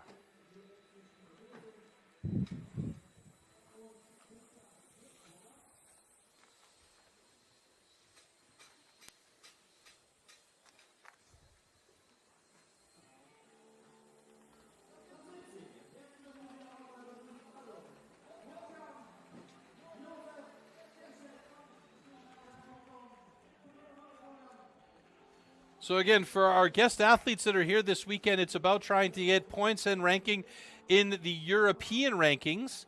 So it's important for them to still have good times, even though they won't be marked with our German athletes here, as the German Newcomer Championships 2022 is only for those German athletes. But they still have an opportunity to gain valuable points on the European rankings. So here we go. Peter Wurzburger trying to improve on his day so far, currently sitting in seventh place with 2 DQs. So he's in a bit of trouble. 3, 2, 1, go!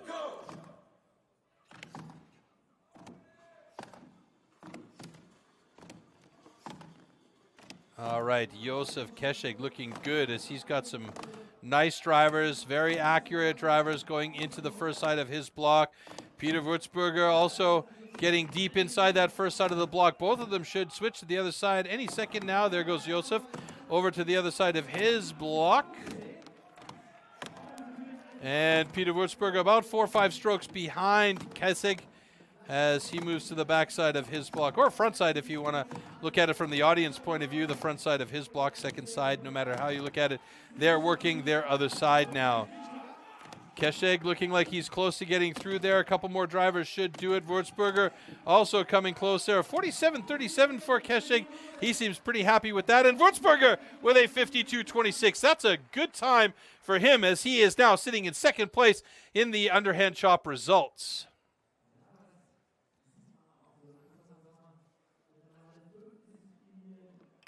So no change for Peter, as he stays in 7th place in the overall standings with the points taken so far in the underhand chop.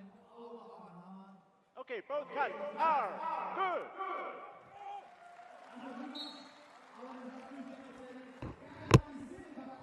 All right, folks, we're getting down to the wire now with our last 2 heats getting ready to go.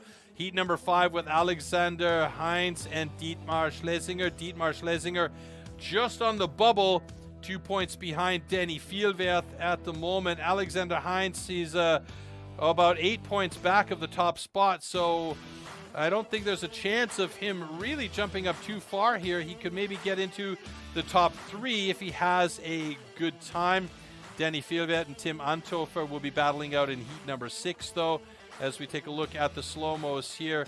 And it was a little bit of a bobble there by Peter Wurzburger, as the axe just went in with a lot of power, and he lost some of that balance going forward. And there you see Alexander Heinz and Dietmar Schlesinger getting ready to go. Pretty close together with their personal best times.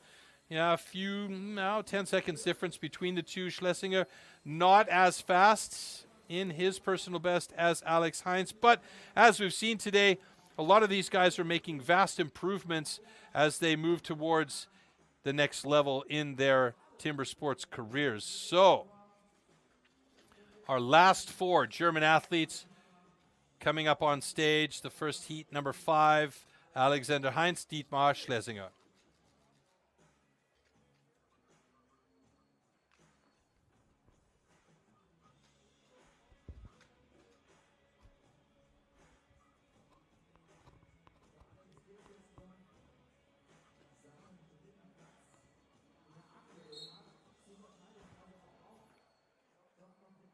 Okay, heat number 5 ready to go. Stand to your timber. 3, 2, 1, go!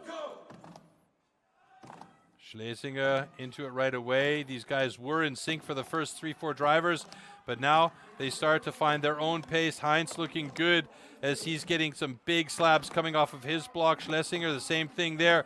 These guys both with experience on the underhand chop. And it's now Heinz moving over to the other side, about 1.5 strokes ahead of Schlesinger. Schlesinger now starting on his backside, second side of his block. And now the speed is picked up by Schlesinger. Heinz is getting close to breaking through, though, as he's got a nice one there. It should be done. And that is a time of 35.39 for Alexander Heinz in the underhand chop. That is the time to beat. 3.07 seconds faster than Jan Reichert, and Dietmar Schlesinger with a 42.70 third in the underhand chop. So that is great for these guys. And that pushes Alexander Heinz up into second place in the overall standing, with Dietmar Schlesinger now with 31 points, the number 1 spot in the overall. But there's still one more heat to go. That's heat number 6 with Denny Vierwert and Tim Anthofer. So Tim Anthofer can't really do much damage here in this one, so it's really about heat number 6 and Denny Vierwert getting a very good time in the underhand chop. You can see in the slow-mo both of these guys really pushing each other, and it was Alexander Heinz moving over to the other side of his block, about 1.5 strokes ahead of Dietmar Schlesinger, but both of these guys with great times, first and third respectively in the underhand chop.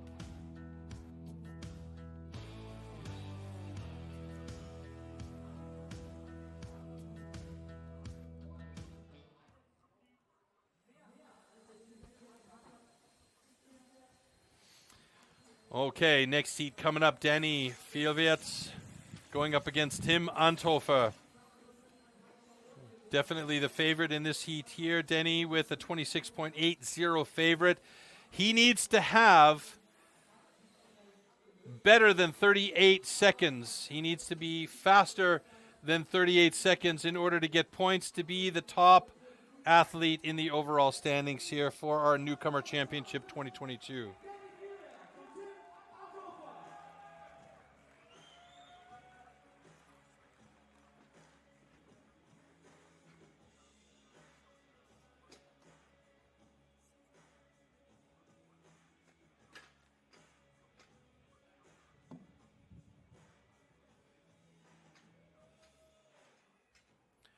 Denny Vierwert looking pretty relaxed on stage as he does a couple of practice swings. Tim Anthofer breathing a little bit heavier there, taking a deep breath to try and calm himself before this goes. Here we go. Stand to your timber. 3, 2, 1, go! Oh, big stick by Vierwert as Anthofer gets the axe moving now, and Vierwert starting to get his flow going as well. Couple of stickers for both of these guys here as they're putting a bit too much power in. And Vierwert has moved over to the other side of his block, 3 strokes ahead of Anthofer. Vierwert is looking good for the time here as he gets close to 25 seconds. So is he going to get through? One more driver has to do it. Perhaps that's through in a 27.78. Denny Vierwert with the fastest time so far by 1.62 seconds. And Tim Anthofer with the second fastest time of 29.40. That is a great job by both of these guys. And we'll find out how that's going to affect the overall standing, but it's pretty clear that Denny Vierwert will be your German Newcomer Champion 2022 with that time in underhand chop.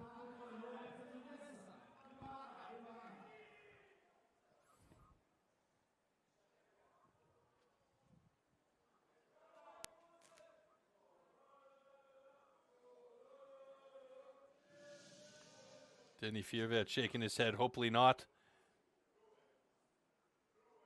Is it an early start or a cut foothold? There's a screen. They're looking at the screens on the side of the stage there. There's some discussion. Dr. Jörg Kurzenberger is looking intently. Okay, so all is good for these guys, and that makes it official. Denny Vierwert will be your German Newcomer Champion for 2022. Let's take a look back here at the review.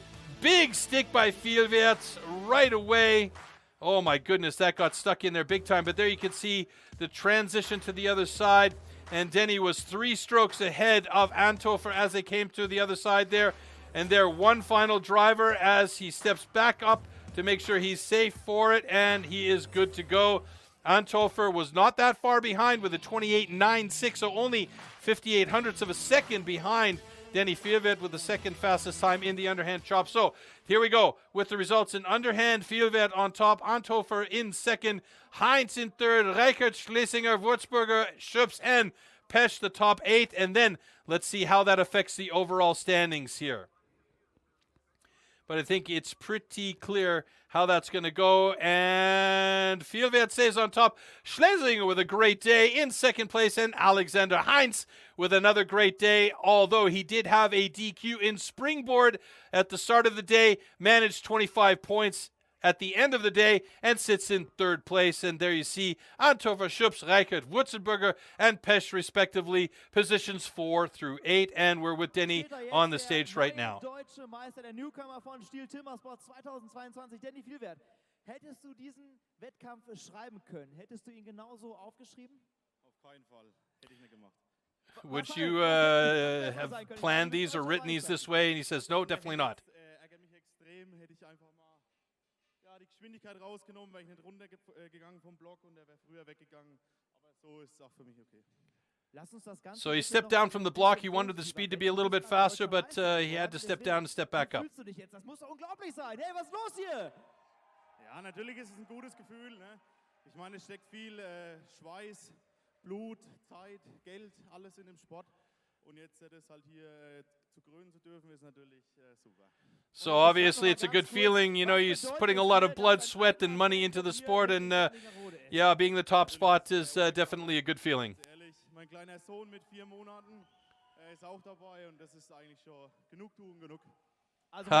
And he's got his son with him who's 4 months old, so obviously that's a really big deal for Denny. And yeah, for sure happy. And look at that. He's got his fan club in the audience. Awesome. Great job by Denny Vierwert. He deserves this one. He's battled hard throughout the entire day. Absolutely fantastic result.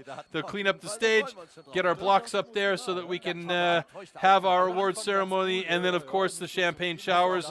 And what a fantastic day for Denny Vierwert, with good results across the board, winning the springboard, the standing block chop, the single buck, and the underhand chop, with just a bit of a slower run on the stock saw. Total of 35 points and a total time of 2 minutes 24.75 seconds. He is definitely the master on the day. Dietmar Schlesinger also with great results throughout the day, stayed consistent and steady with 29 points, 6 points behind Denny Vierwert in the overall. And Alexander Heinz, unfortunate, a DQ on the springboard for him right off the hop, but then he stabilized and got everything flowing throughout the day, and he was just 4 points behind Dietmar Schlesinger in third place. So that will be your podium here today for our German Newcomer Championship 2022. Das ist hier wirklich alles in einem sehr, sehr hohen Sicherheitsmaß betrieben, dieser Sport. Und es gab noch keine abgehackten Gliedmaßen. Das können wir an dieser Stelle vielleicht auch nochmal erwähnen, falls ihr denn wirklich Lust habt, mal zu einem unserer Trainingscamps zu kommen. Das wird auch dort euch alles zur Verfügung gestellt. Braucht ihr keine Angst haben. Gibt es also keine Probleme. Ja, mit dem Zählen haben wir irgendwann aufgehört. Persönliche Bestleistungen en masse. ein, ich glaube, absolut verdienter deutscher Nachwuchsmeister. Wir haben es ja vorhin schon gesagt, beim letzten Rookie Cup in Melrichstadt war es ein DQ, der viel diskutiert wurde, der ihm den Sieg weggeschnappt hat. Dietmar Schlesinger aber auch wieder mit einer Top-Leistung, also die zwei oben auf den ersten beiden Plätzen. All right, discussion between Guido and Mark is still about the top performances from all the guys that came and were here today. Not only the German athletes, but also the athletes from Czechia and France that joined us. Nicolas Oliva, Vincent Roussel, and Josef Keszeg, to just throw them in the mix to try and gain some points for the European ranking. There's lots of action still to come this weekend. We have the pros coming up tomorrow in the afternoon, so make sure you join us for that, because there we are going to be seeing who will represent Germany represent Germany in the individual world championships coming up at the end of October, on the 28th and 29th of October in Gothenburg, Sweden. We hope you will join us there on premise in person. Tickets are still available if you want to check that out, but in the meantime, we're going to get our stage ready, and it looks like, I'm looking at the stage from here, I do see champagne bottles on our podium, so we will have a champagne shower to end our day here. A fantastic job by all of our athletes, in particular Denny Fierwert, who was so consistent throughout the entire day. And if I look back over the various disciplines, he was #1 in springboard. He was #6 in stock saw. That's basically the one discipline where he was not so solid. He was #1 in standing block chop. He was #1 in the single buck, and he was #1 in the underhand chop. There's just no denying Denny Fierwert in this particular case, and after a season like this, we'll definitely see him jumping up into the pro ranks. So now, let's introduce all our athletes, or at least bring all our athletes back up on stage one last time, and run our award ceremony here at the German Newcomer Championships 2022 here in the Schirke-Feuerstein Arena in Wernigerode in the hearts of Germany.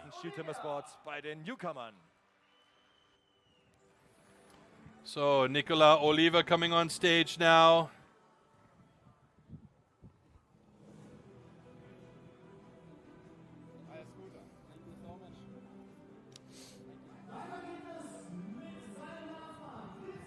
Next up, coming on stage, Vincent Roussel.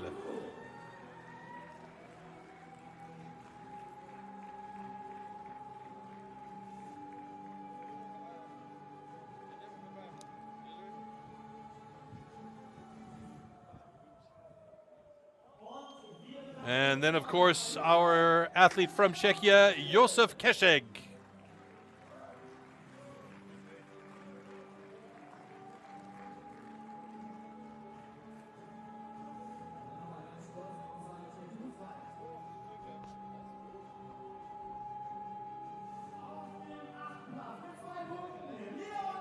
Okay, now bringing on the athletes from 8th place up till 4th. Leon Pesch in 8th.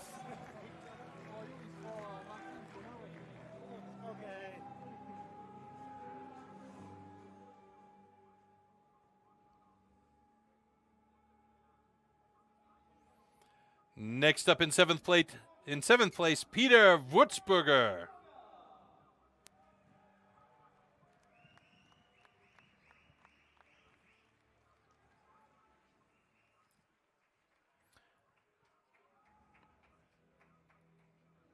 And then after Peter, we have Jan Reichert in 6th place. He's been consistent throughout the day. Only one problem in the single buck where he was a little bit slow. And in standing block chop, needs to work on his accuracy a bit there. But 6th place for Jan Reichert here today. It's a good showing, and he did have himself a personal best in the underhand chop, so that's a great job there. Max Schup's up next in 5th place. Single buck, he was very solid, getting 2nd place. And in standing block chop and stock saw, also around the 4th place there. And an underhand chop, he was a little bit down in the rankings, and nevertheless placed 5th. And now Tim Anthofer coming on stage in 4th place. And now our top 3 in the bronze medal position with a DQ in springboard, but nevertheless managed to stay consistent throughout the remainder of the discipline: stock saw, standing block, single block, and underhand. Alex Heinz, your bronze medalist here at the German Newcomer Championship 2022.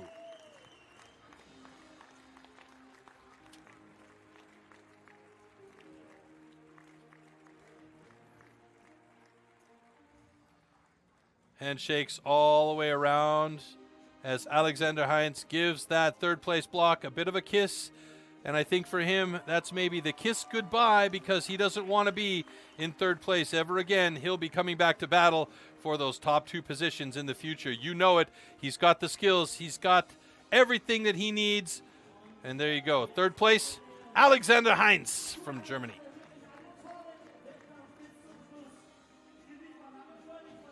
All right, now, 2nd place, your silver medalist, Dietmar Schlesinger.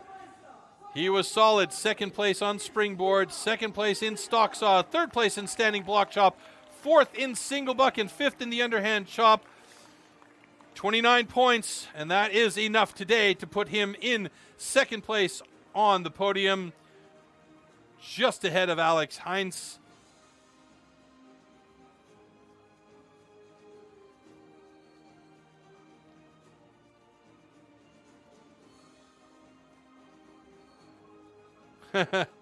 Saying thanks to all the staff members in the back as well. Just wants to say thank you to everybody. But he is now in that 2nd place position on the podium, receiving his silver medal. All right. And there you go. Dietmar Schlesinger, 2nd place. Well done for him. But today definitely belonged to the man on the top of the podium. 4 of 5 disciplines, he was the winner. The only one that struggled a little bit was the one in stock saw, but he is your German Newcomer Champion 2022, Denny Vielwert. 35 points, 1st place in 4 of 5 disciplines. There was no beating him today. He absolutely performed fantastic throughout the day, stable, consistent, solid, and strong. And as the favorite, he definitely performed up to par and beyond. Denny Vielwert, your German Newcomer Champion 2022.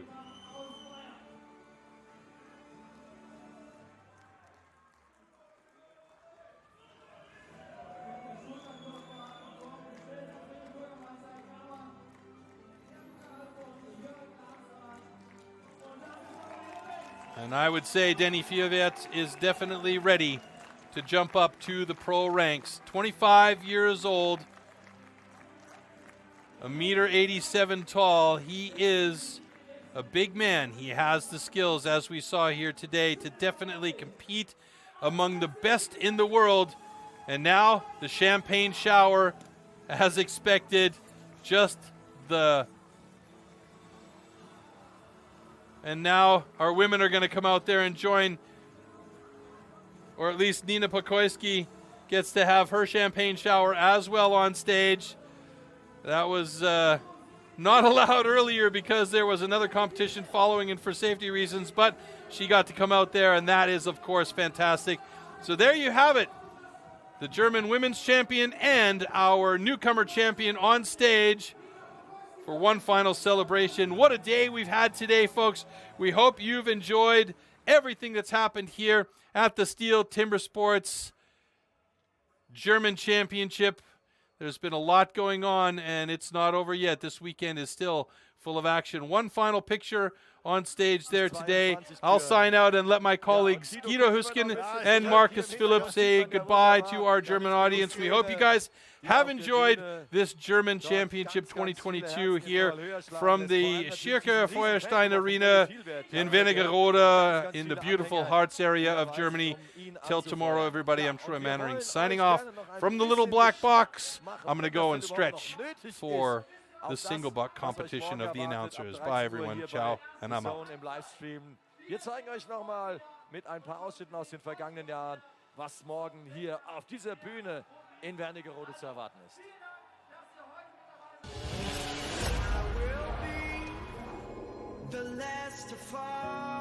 Ja, also die erste deutsche Meisterschaft als Profi natürlich ein Highlight für mich. Die größten Konkurrenten momentan sind auf jeden Fall Marcel und Danny. Auf die muss man immer Auge haben. Ich denke, ich muss geschlagen werden, nicht ich die anderen.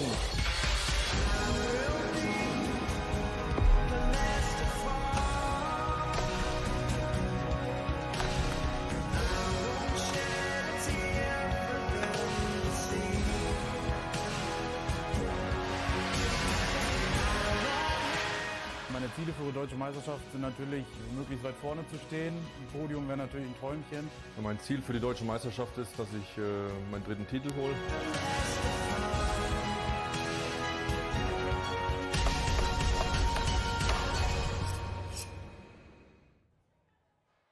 Ja, Gänsehaut. Gänsehaut. Stehen sie wieder, die Herrch. Die müssen wir gleich mal rasieren mit den Äxten, diese Haare, dass sie nicht immer so zu Berge stehen können. Spaß beiseite. Wir freuen uns also tatsächlich auch beide sehr, sehr auf diese Wettkämpfe, auf diese Disziplinen morgen. Dann auch, wir haben es ja eben gerade auch gesehen, mit der 6. Disziplin, die wir heute noch nicht sehen konnten, weil sie eben bei den Damen und beim Nachwuchs nicht zum Sortiment der Disziplinen gehört. Dann auch mit der Hotzer. Da wird es richtig heiß, wie der Name schon sagt, und vor allem richtig laut. Also, ihr seid herzlich eingeladen, morgen wieder dabei zu sein um 13 Uhr. Und bist du schon fit jetzt für die Single-Buck? Hast du dich schon ein bisschen aufgewärmt? Jakob, du hast es vergessen. Ja. Nein, nein, nein. Wir probieren das gleich noch. Ob ich dann morgen wieder bereit bin, weiß ich noch nicht. Was auch immer. Heute war großartig und das sind die Highlights des Tages. Danke, Ja. bis morgen. Ich Wir hoffe, freuen ihr uns. seid wieder mit dabei. Bis dahin, macht's gut. Ciao.